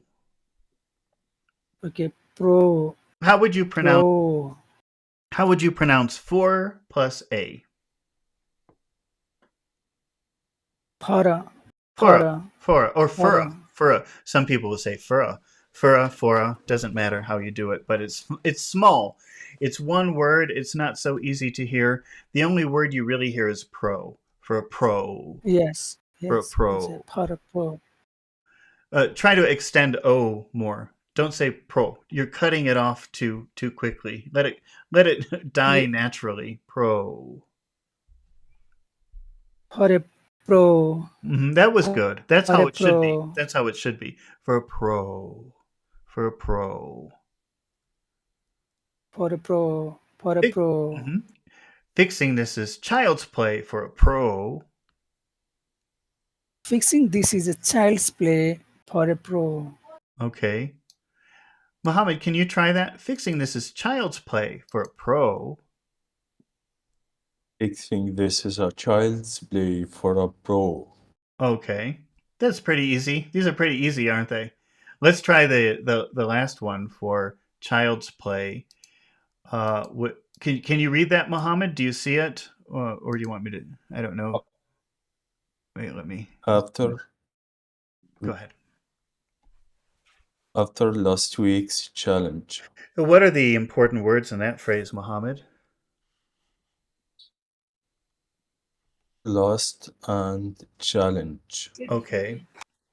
So read that phrase again. But when you read that phrase, do what you should do to emphasize the important sounds in the phrase. We've got two important sounds. We've got last and chal.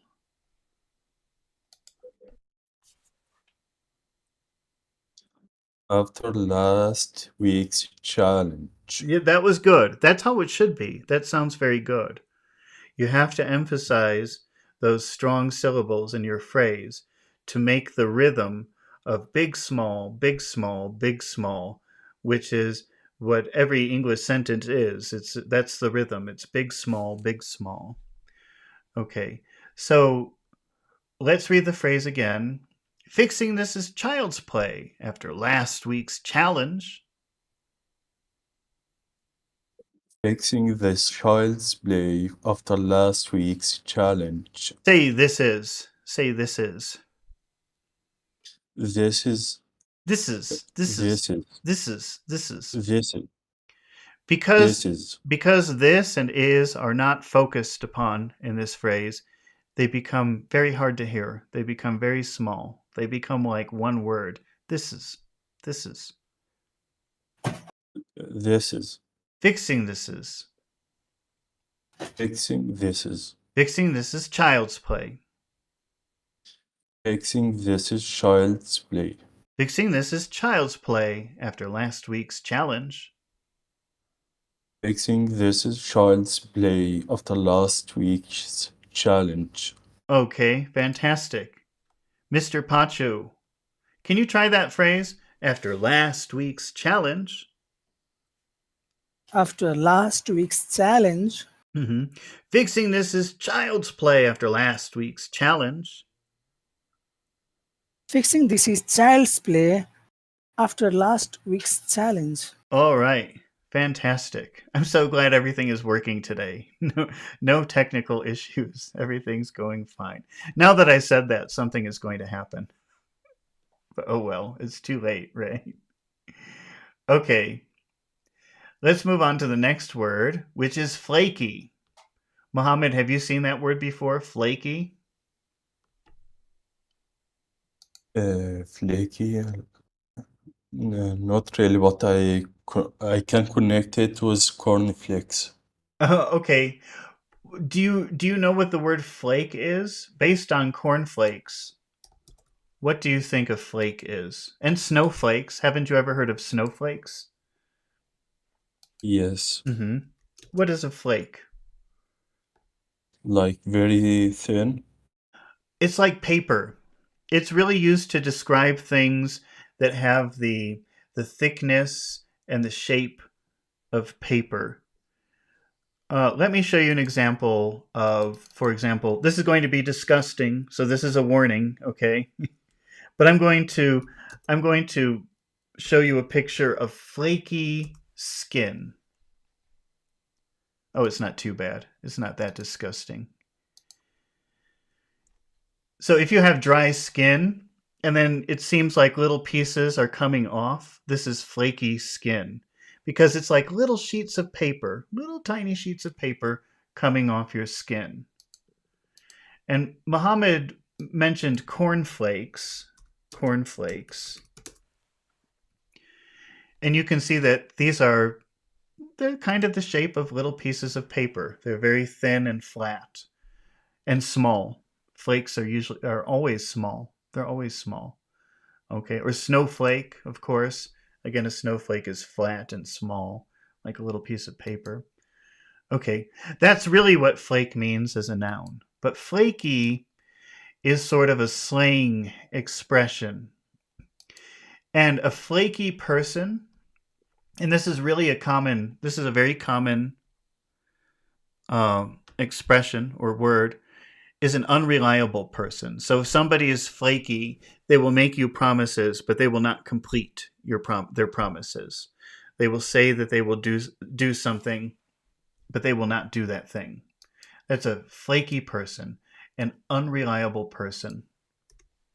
Pachu, have you seen that word before? Flaky? Yes, seems. Oh, yeah, okay. You've seen it? You have seen that word? Flaky means cornflake.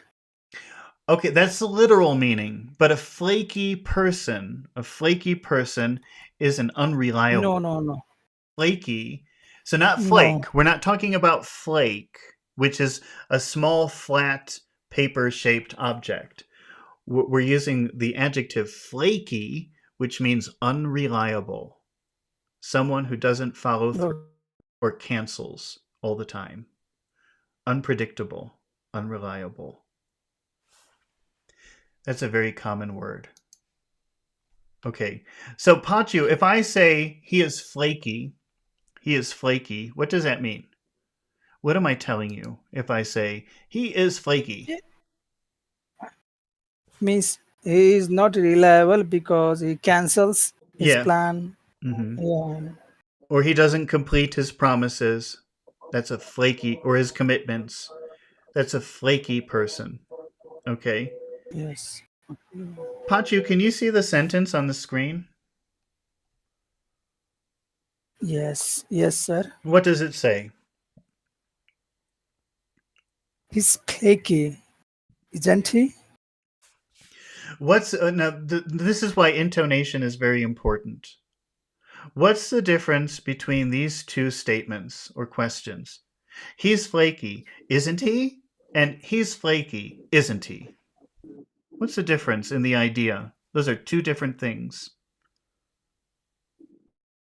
So make sure that it is okay. He wants to be sure. Yeah, the person is flaky or not. Okay, which one is that? Is that isn't he or isn't he? So the right way is isn't he? Isn't he? Okay. If you say isn't he, you're asking a question. You're saying, I don't know. You tell me the answer. Okay. Say it like that. Isn't he? Isn't he? He's flaky, isn't he? He's flaky, isn't he? Okay, that's a genuine question. You don't know the answer. You want the other person to tell you the answer. Okay. What does this? Yes, sir. Yes. Here's the same question, different tone. He's flaky, isn't he? Yeah. He's flaky, isn't he? Isn't he? Say it like that. Fall down. Make your tone go down. Isn't he? Isn't he? Isn't he? Isn't he?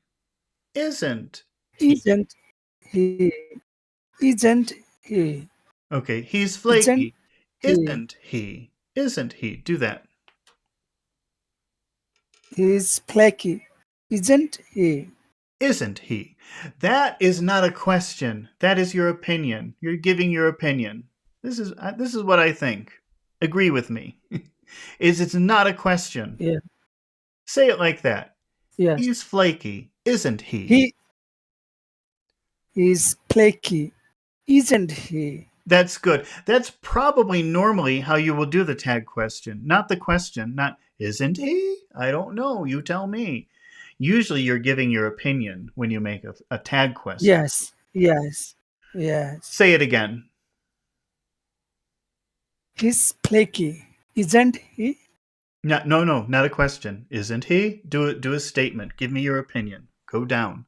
Go up, down, not down, up. So he's flaky. Isn't he? Isn't he? Isn't he? Isn't he? Yes. Again. He's flaky, isn't he? He's flaky. Isn't he? Okay. Can you try that, Muhammad? As a statement, as an opinion, not as a question. He's flaky, isn't he? Okay, that's a question. That's oh, I don't know. You inform me. You give me the information. That's you really asking a question. But most of the time, when you're doing a tag question, really what you're just doing is offering your opinion in a polite way. And so you have to change the tone. You go from isn't he to isn't he. High, low. He's flaky, isn't he? Okay. Say isn't. Try to go high. Isn't. Isn't. Okay. Now you have to go low. He. He. He. Try to go low. He. Isn't he? Isn't he? That's good. That's how it should sound. And this is you giving your opinion. This is a polite way of giving your opinion. It's like, he's flaky. That's my opinion. What do you think? Do you agree with me? Okay, it's not, is he flaky? Isn't he? It's, isn't he? Try again. He's flaky, isn't he? No, that's a question. Do the opposite. Isn't he? Up, down. He's flaky, isn't he? Oh, that's a question. He, that's a question. He. Okay. He's flaky, isn't he? That was good. He's flaky, isn't he? He's flaky, isn't he? That's good. That's how it should sound. High, low. Isn't he? Again. He's flaky, isn't he? Okay, now you've got the tone. You've got the tone right, okay? But what are the important words in that sentence, in that question? Flaky and isn't. I agree with you. I agree with that. So, which syllable should we emphasize with flaky? Which syllable has all of the sound? First syllable. First syllable. Okay. Yes. So how should you pronounce that word? If flay is a very important sound in our phrase, how does it sound? Flaky. Flaky. You have to make it longer. Flaky. He's flaky. He's flaky. Yes. So it's not he's flaky. It's he's flaky. He's flaky. Okay. And this word isn't is 2 syllables. And which syllable should we focus on? Isn't. First syllable. The first syllable. Okay. So it sounds like this. Isn't he? Isn't he? Isn't he? Or some people, because the N is enough to indicate negative, some people, including me, don't pronounce the T. Isn't he? Isn't he? You know, it's very famous in the UK that some people end their phrases with "isn't it?" Right? Have you heard that before? It's very famous. Isn't it? INNIT. Have you seen that, Mohammed? Is not, isn't, like isn't. It's is it not? Is it not? Isn't it? But in the UK, some people say "isn't it?" Isn't it? All you hear is the "I." Yes. All you hear is the "I" in the beginning. You don't hear any of the other sounds. Isn't it? In the Cockney slang. I don't even know if that's Cockney. I think that could be a lot of different people because Cockney is specific to London, but I think that "isn't it" is from the north. I think. I don't really know. I just know that people like to joke about that. Yes. So, but let's not talk like that. Let's use standard English and say, he's flaky, isn't he? He's flaky, isn't he? Okay. So that's very normal. You don't even have to pronounce the T. You can if you want, and if you do, it sounds like this. Isn't he? Isn't he? Isn't he? So there are two options. Isn't he or isn't he? But the point is that in both cases, it's just the is in the front that gets the sound, and the other sounds get pushed together. So he's flaky, isn't he? He's flaky, isn't he? Pachu, can you read that one more time? He's flaky, isn't he? Okay, that's a question. You're saying, oh, I don't know. Can you confirm that he's flaky? But I want you to give a polite opinion, like, this is my opinion. Do you agree with me? So don't make a question. You have to go, isn't he? Up, down. Isn't he? Isn't he? Try again. Isn't he? Yeah, Isn't he? isn't he? Isn't he? Isn't he? Isn't he? He's flaky, isn't he? He's flaky, isn't he? Okay. So that's a way, that tag question is a way to check and make sure that people agree with you, right? And Yes. another way to do that is to use just the word right at the end of a sentence. Now this Yes. this word right, it needs the question tone. You must go from low to high. Right? Yeah. Yes, I heard, I listen many times. Okay. So, Yeah, it's very common. You probably hear that in every conversation at some point. Just the word right yes.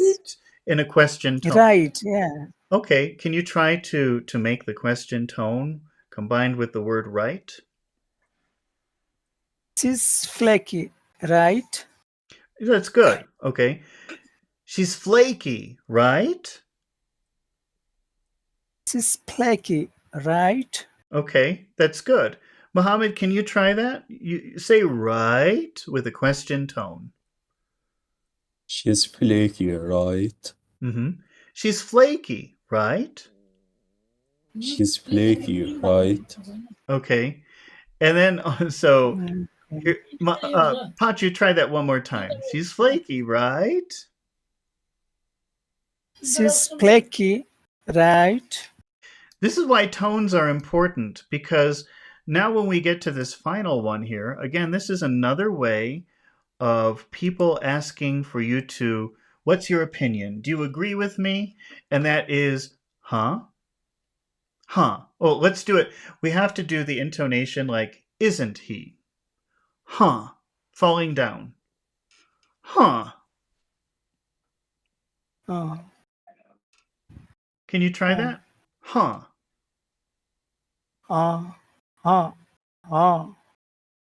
Isn't he? Isn't he? Huh. Same kind of go down. Huh. You've got to finish low. Huh. The guy's flaky, huh? That guy is flaky. Huh? Oh, no, you see, don't. The only time you can use huh is if you're falling down. You're using a falling tone. Huh, Okay. Huh? huh, Huh? isn't he? Huh? Huh. That guy is flaky. Huh? No, not a question. Huh, like a statement. Isn't he? Huh. So that guy is flaky. Huh? No, not a question. Not huh. Opposite. Huh. Okay. That guy is flaky. Huh? No, it's not a no question. Huh? That's wrong. You're going up. You have to do the opposite. You have to go down. Huh. Huh? Yeah, like that. Oh. Huh. He's flaky, huh? That guy is flaky. Oh. Yeah. that huh means what do you think? Do you agree with me? That's what it means. Yes. It's very common actually when people are talking to put that huh. Probably Ye- Canadians would say a. He's flaky, eh? But at least Americans, I don't know about other people, might say, huh. That guy's flaky, huh? Say it again. that guy is flaky. Oh. Yeah, like that. And that huh means what do you think? Tell me your opinion. Do you agree with me? That's what it means. But they're not really looking for an answer, though. Don't answer that. When somebody says huh, um, they really are not looking for confirmation. They're just giving their opinion and then also acknowledging that you should give yours if you want, if you agree. Mohammed, can you try Okay. that? That guy's That's the flaky, huh? Go ahead. What? that guy's flaky, huh? Okay, huh? That's a question. Okay, we don't want a question here. All right, go down. Huh? That guy's flaky, huh? No, that's huh? That's a question. We don't want a question. We're making a statement. Huh? We have to fall when when we finish a statement. Huh? That guy's flaky, huh? Yeah, like that. Huh? Try Huh. again. That guy's flaky, huh? Yeah, except instead of huh, make it huh. Make it longer and make it go down slowly.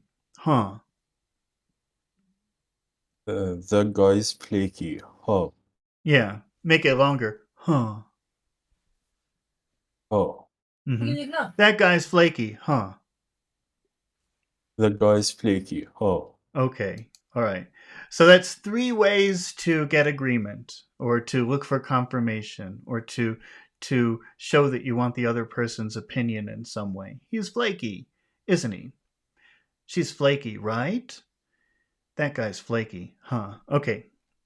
Final word for today is ruse. Mohammed, have you ever seen the word ruse before?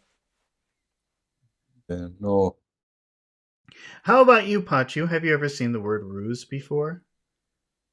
No, sir. Okay. No. A ruse is a trick or a deception used to fool someone. Pachu, if I'm a thief and I Yes. walk into a store because I want to take something and the owner is in the store, if I get the owner's attention, if I say, "Owner, look over there. What's that?" So the owner looks. And while the owner is looking, I take something, right? That's a distraction. Yes. That's a ruse. That's a trick. Do you understand what ruse means? Okay. Yes. Yes. Okay. Yeah. It's a Yes. distraction. You look over there, and then I take something. It's a trick or a deception. Yes. Yeah. Trick. Yes. Muhammad, let's see. Where's our? Okay, we've got this sentence, Muhammad. They used a ruse. We've got this phrase. They used a ruse. What are the important sounds in that phrase?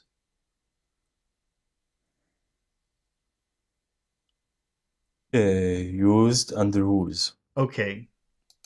What does that mean? If somebody says they used a ruse, what does that mean? Ruse is common to me, like it's in other words like intrigue or plot. A ruse. I always Go ahead. I always see this word. I always see these words, but ruse is not familiar with me. Oh, you're not familiar with you've seen it many times, but you don't know the idea or the meaning of it? No, I know it now, but I mostly see intrigue or the word plot, not the word ruse in Okay. common English. Well, plot, plot is kind of like a story, but ruse would be like one event, one thing you do to cause a distraction. Okay. So ruse is really a synonym for distraction, I think is the best way to think about that. I'm just looking for pictures of ruse. Wait, but I don't see any good pictures. Let's see.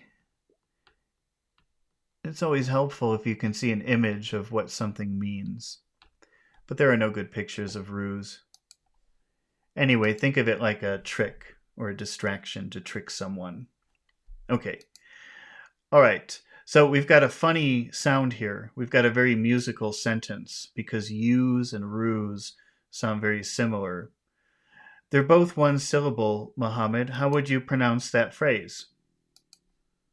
They used a ruse. Used a ruse. That sounds funny. Say it again. They used a ruse. Okay, they used a ruse. And then we They have, used a ruse. and then Okay. to finish this phrase, we have to get in. To enter a place. To enter a place, they used a distraction. What are the important words in that phrase, Mohammed? Get in. To get. Yes, get. I don't think I would emphasize any of those. If I was saying that in a very natural way, this is how I would say it. They used a ruse to get in. That's how I would say it. I wouldn't emphasize get. I'm not sure why. I think it could be to get in. Maybe in. Maybe we could emphasize the word in. I think we have to emphasize something at the end of here.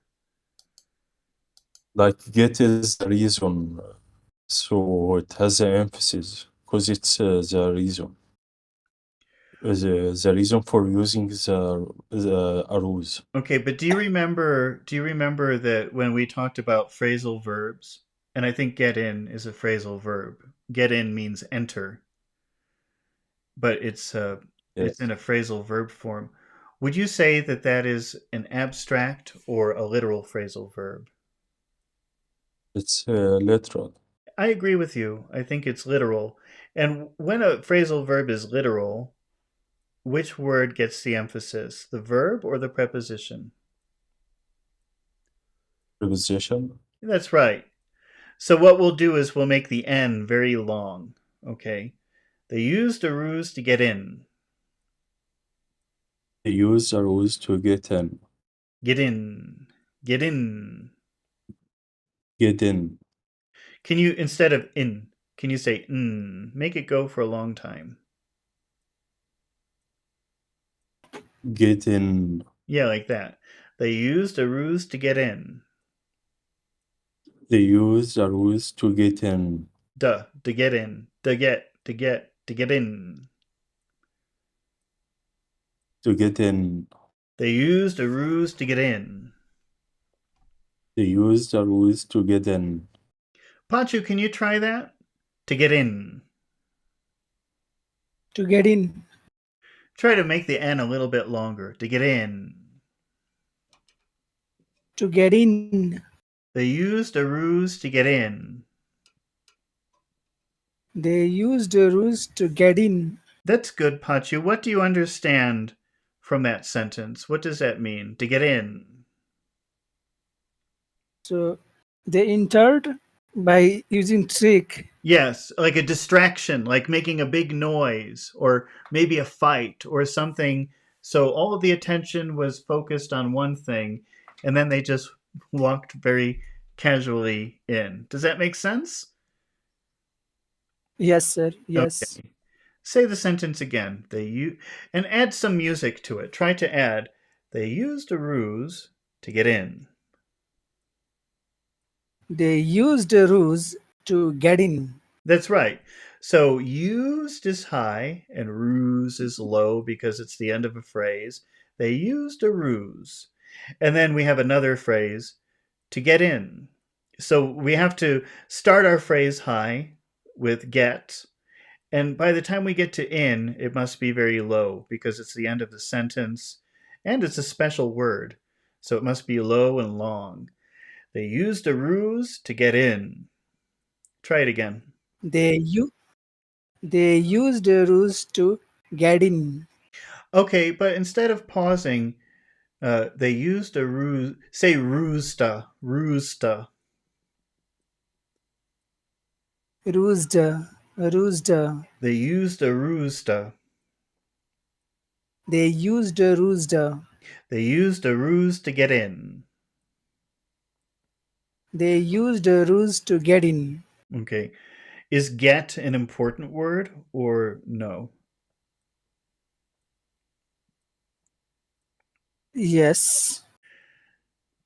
Is get in a phrasal verb, Pachu? Yes, sir. What does it mean? Enter. Okay. Is it a literal phrasal verb or is it an abstract phrasal verb? I think yes, it is literal. Yeah, it's very easy to understand what get in means just by looking at the words get and in. You could maybe guess what the word means. It means enter. Get in English means a lot of different things, but it could mean like returning or going or something like that, or arriving. It means arrive. Get means arrive. And in means entering. So it's very literal. You could guess that get in means enter. And so, Pachu, if a phrasal verb is literal, which word should you emphasize? Get or in? So yeah, there is a bit confusion. Mm-hmm. So I think mm, in in is abstract. In case of abstract, we use. I'm bit confusion because we used to do when abstract phrasal verb. Uh-huh. Then we stress on the first. I think Oh, are you no, saying that we did no, that no, no, before? Are you no, saying that we did that or you did that somewhere else? no. We did in the Oh, yeah. what we've always said, what I've always told you is that phrasal verbs can be of two different types. And I'll show you an example, okay? He turned on the TV. He turned on his friends. Okay. So I'm using one phrasal verb, turn on, but they have two very different meanings here. And one of the meanings is literal, and that means I can look at the word turn and I can look at the word on and I could maybe imagine the meaning. I could say, oh, turn on. That makes sense. I understand why turn on means power up the computer, power up the TV, whatever. It's very clear. Okay. So we'll say the meaning here is start and it's literal. Start. Does that make sense, Pachu? That maybe you could guess Yes, the meaning of turn on by looking at the two words. Is that pretty clear? yes, Okay. yes, yes, sir. But here's the same verb. He turned on his friends. What does turn on mean in number 2, Pachu?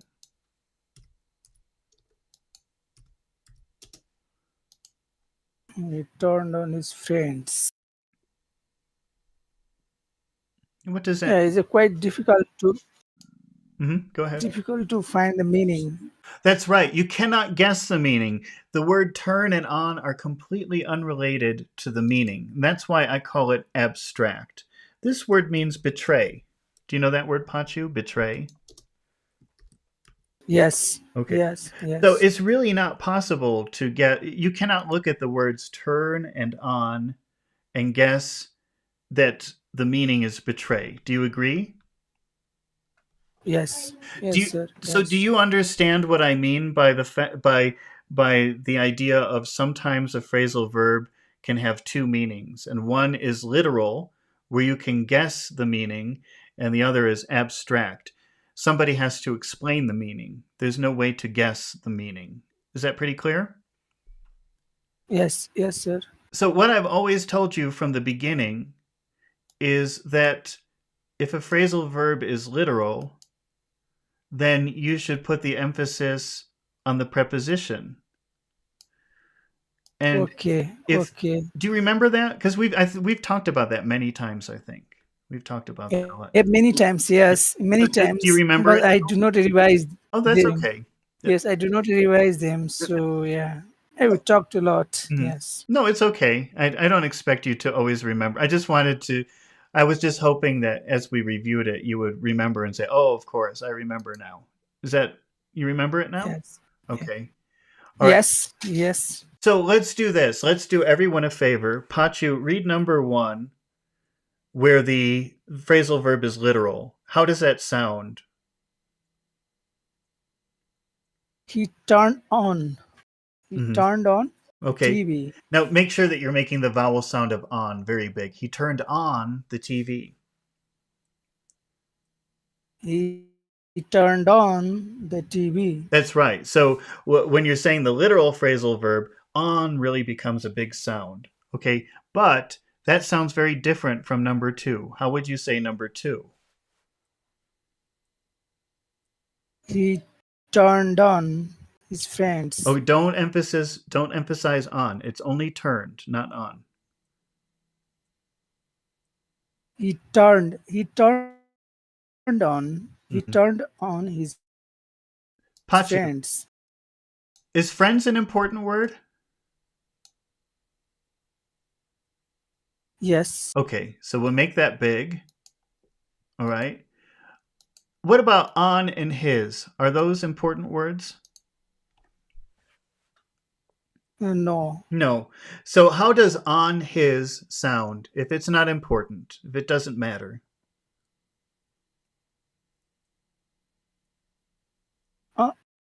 On his friends. That's right. On his friends. Exactly. That's exactly how it should sound. He turned on his friends. He turned on his friends. Compare that to number 1. He turned on the TV. He turned on the TV. Okay. Say number 1 again. He turned on the TV. Say number 2. He turned on his friends. That's right. So they sound very different. And if you say the wrong one, it sounds very strange. Very, very strange. Mohammed, can you try reading number 1? He turned on the TV. He turned on TV. Make on the star of the phrase. He turned on the TV. Okay, now try number 2. He turned on his friends. On his friends. On his friends. He turned on his friends. He turned on his friends. He turned on his friends. You see the difference, Mohammed? Yeah. Yes. Okay. So let's go back to the exercise. And Pachu, is get in a literal phrasal verb where you could guess the meaning of the word just by looking at the words? Or is it abstract? Literal. It's literal. So which word must we emphasize? Get or in? In. Okay. Yeah, in. So is it get in or is it get in?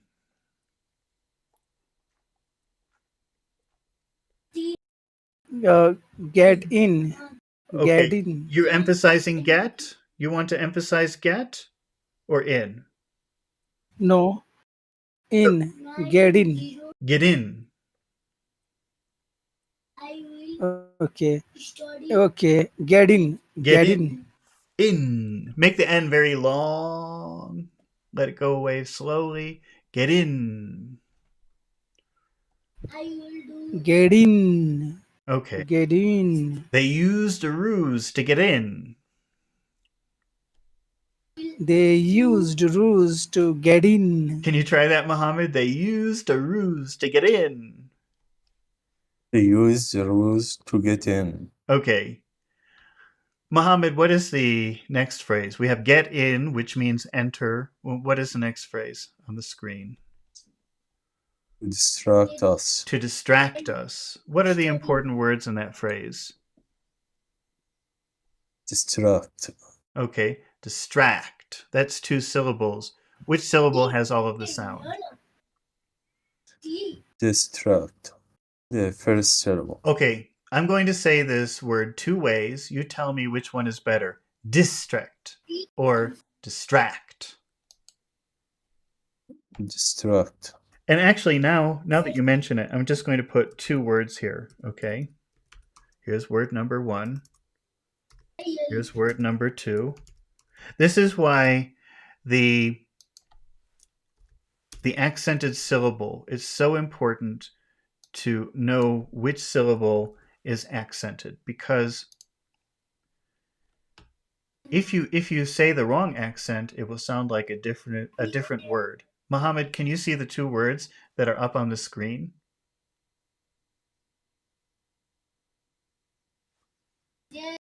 Could take a second. Can you I'm going to put it while we're waiting, because there's a lag. I'm going to put it in Discord so you can see it right away. Okay. distract and distract? Okay. Oh, say number 1 again. Distract. Okay, and number 2. Distract. Okay. Number 1. Where is the? That's 2 syllables. Which syllable has all of the accent, all the power? Distract. I think both are equal. Okay. Distract. No, that probably won't happen. One will be strong and one will be weak. So you have to, and if you don't know the difference, you're not pronouncing the word correctly, and it won't be a clear word. In number 1, district. Which syllable has all of the sound? First syllable is a bit stronger. It's not a bit stronger. It's much stronger. District. Maybe, Yes. maybe because these are all very hard sounds, it sounds strong. Tricked sounds strong because it has many hard sounds to it. But it's really small. Tricked. Can you say that? Tricked. District. I'm exaggerating a little bit, but that's right. District. It's very clear that the first syllable is very strong. Say it again. District. Make it bigger. District. Mm-hmm. District. Okay. How do you say number 2? Distract. Okay. Distract. Okay. You have to make your syllables stronger. You have to make your strong syllables much stronger if you want to be understood clearly. Say number 1. District. No, not district. District. Mm-hmm. The important sound is dis. Tricked doesn't matter too much. So it's not tricked. It's district. District. District. Say number 2. Distract. Distract. Distract. Make that A Distract. the A is very long and big because it's an important sound. Distract. Distract. Say number 1 again. District. Okay, it's not district. It's district. All the sound is on dis. District. District. District. Number 2. Distract. Distract. Distract. Try like this, Mohammed. Make the S super long in district. District. District. That's good. That's how it should be. Now, when you say distract, make the A super long. Distract. That's how it should be. Now it's clear. So if you say number 1, you make the S super long. District. District. Now say number 2. Distract. Okay, if you do it like that, it will be clear. It wasn't clear before. Now it's clear. Pachu, can you try that? Say number 1. District. District. District. District. Say the S super long. District. That's good. Okay. Try number 2. Distract. That's good. If you do it like that, it will be very clear. District. Distract. District. Distract. Okay, that's very good. If you do it like that, everyone will understand you. Okay. Now let's go back to our sentence. All right, so we have, they used a ruse to distract us. Can you say that, Pachu? They used a ruse to distract us. They used ruse to distract us. Okay, they used a ruse to. They used a ruse to. They used a ruse to. They used a ruse to distract us. They used a ruse to distract us. Can you try that, Muhammad? They used a ruse to distract us. They used a ruse to distract us. Okay. Pachu, what is the final sentence or the final phrase here? Can you read that? Do you see that up on the screen? Yes, sir. What is it? Can you read it? Okay. So, yes, sir. So, to avoid the truth. Okay. Read that again. To avoid the truth. Okay. So that oi in the middle of avoid or at the end of avoid is really long. If you say avoid, that would be very hard to understand because the duration of that vowel sound is very long. Avoid. It's extra long. Why is it extra long, Pachu? Yeah, because of D sound. That's right. Because that's right. Right. Because of the D sound, the vowel sound in front of it becomes extra long. It's already long. Oi is a very long in duration sound, but that D makes it extra long, and it becomes avoid. And if you don't do that, if you try to hurry through it and say avoid, that would be really hard to understand. So you have to pay attention and make sure that you're saying avoid the. Avoid the. Avoid the. Okay. Avoid the. Yeah, I mean, if you think about it, there are 3 reasons why this sound is extra big. The first reason is because of the D.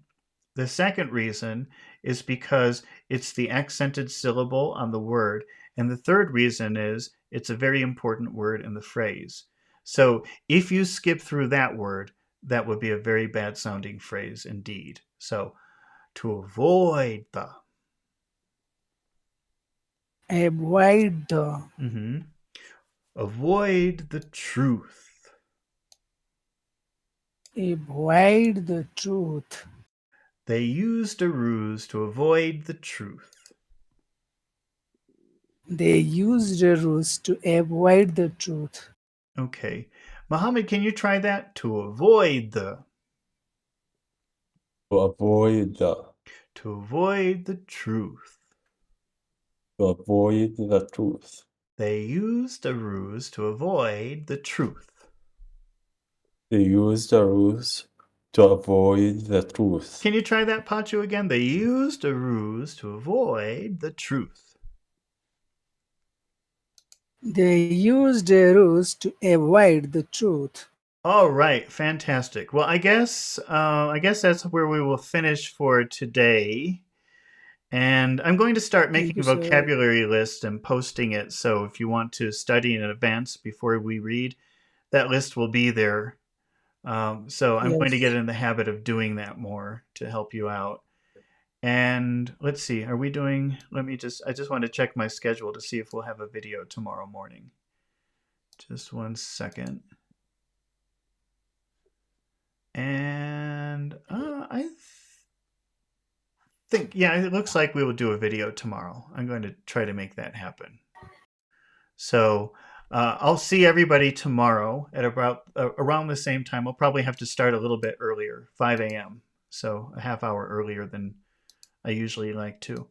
So thank you, Pachu and Muhammad, for participating today, and thank you everybody for watching and for all of your questions. And I hope to see you back here tomorrow morning when we continue with Chapter 5 of A Study in Scarlet. Okay? Bye-bye. Bye-bye.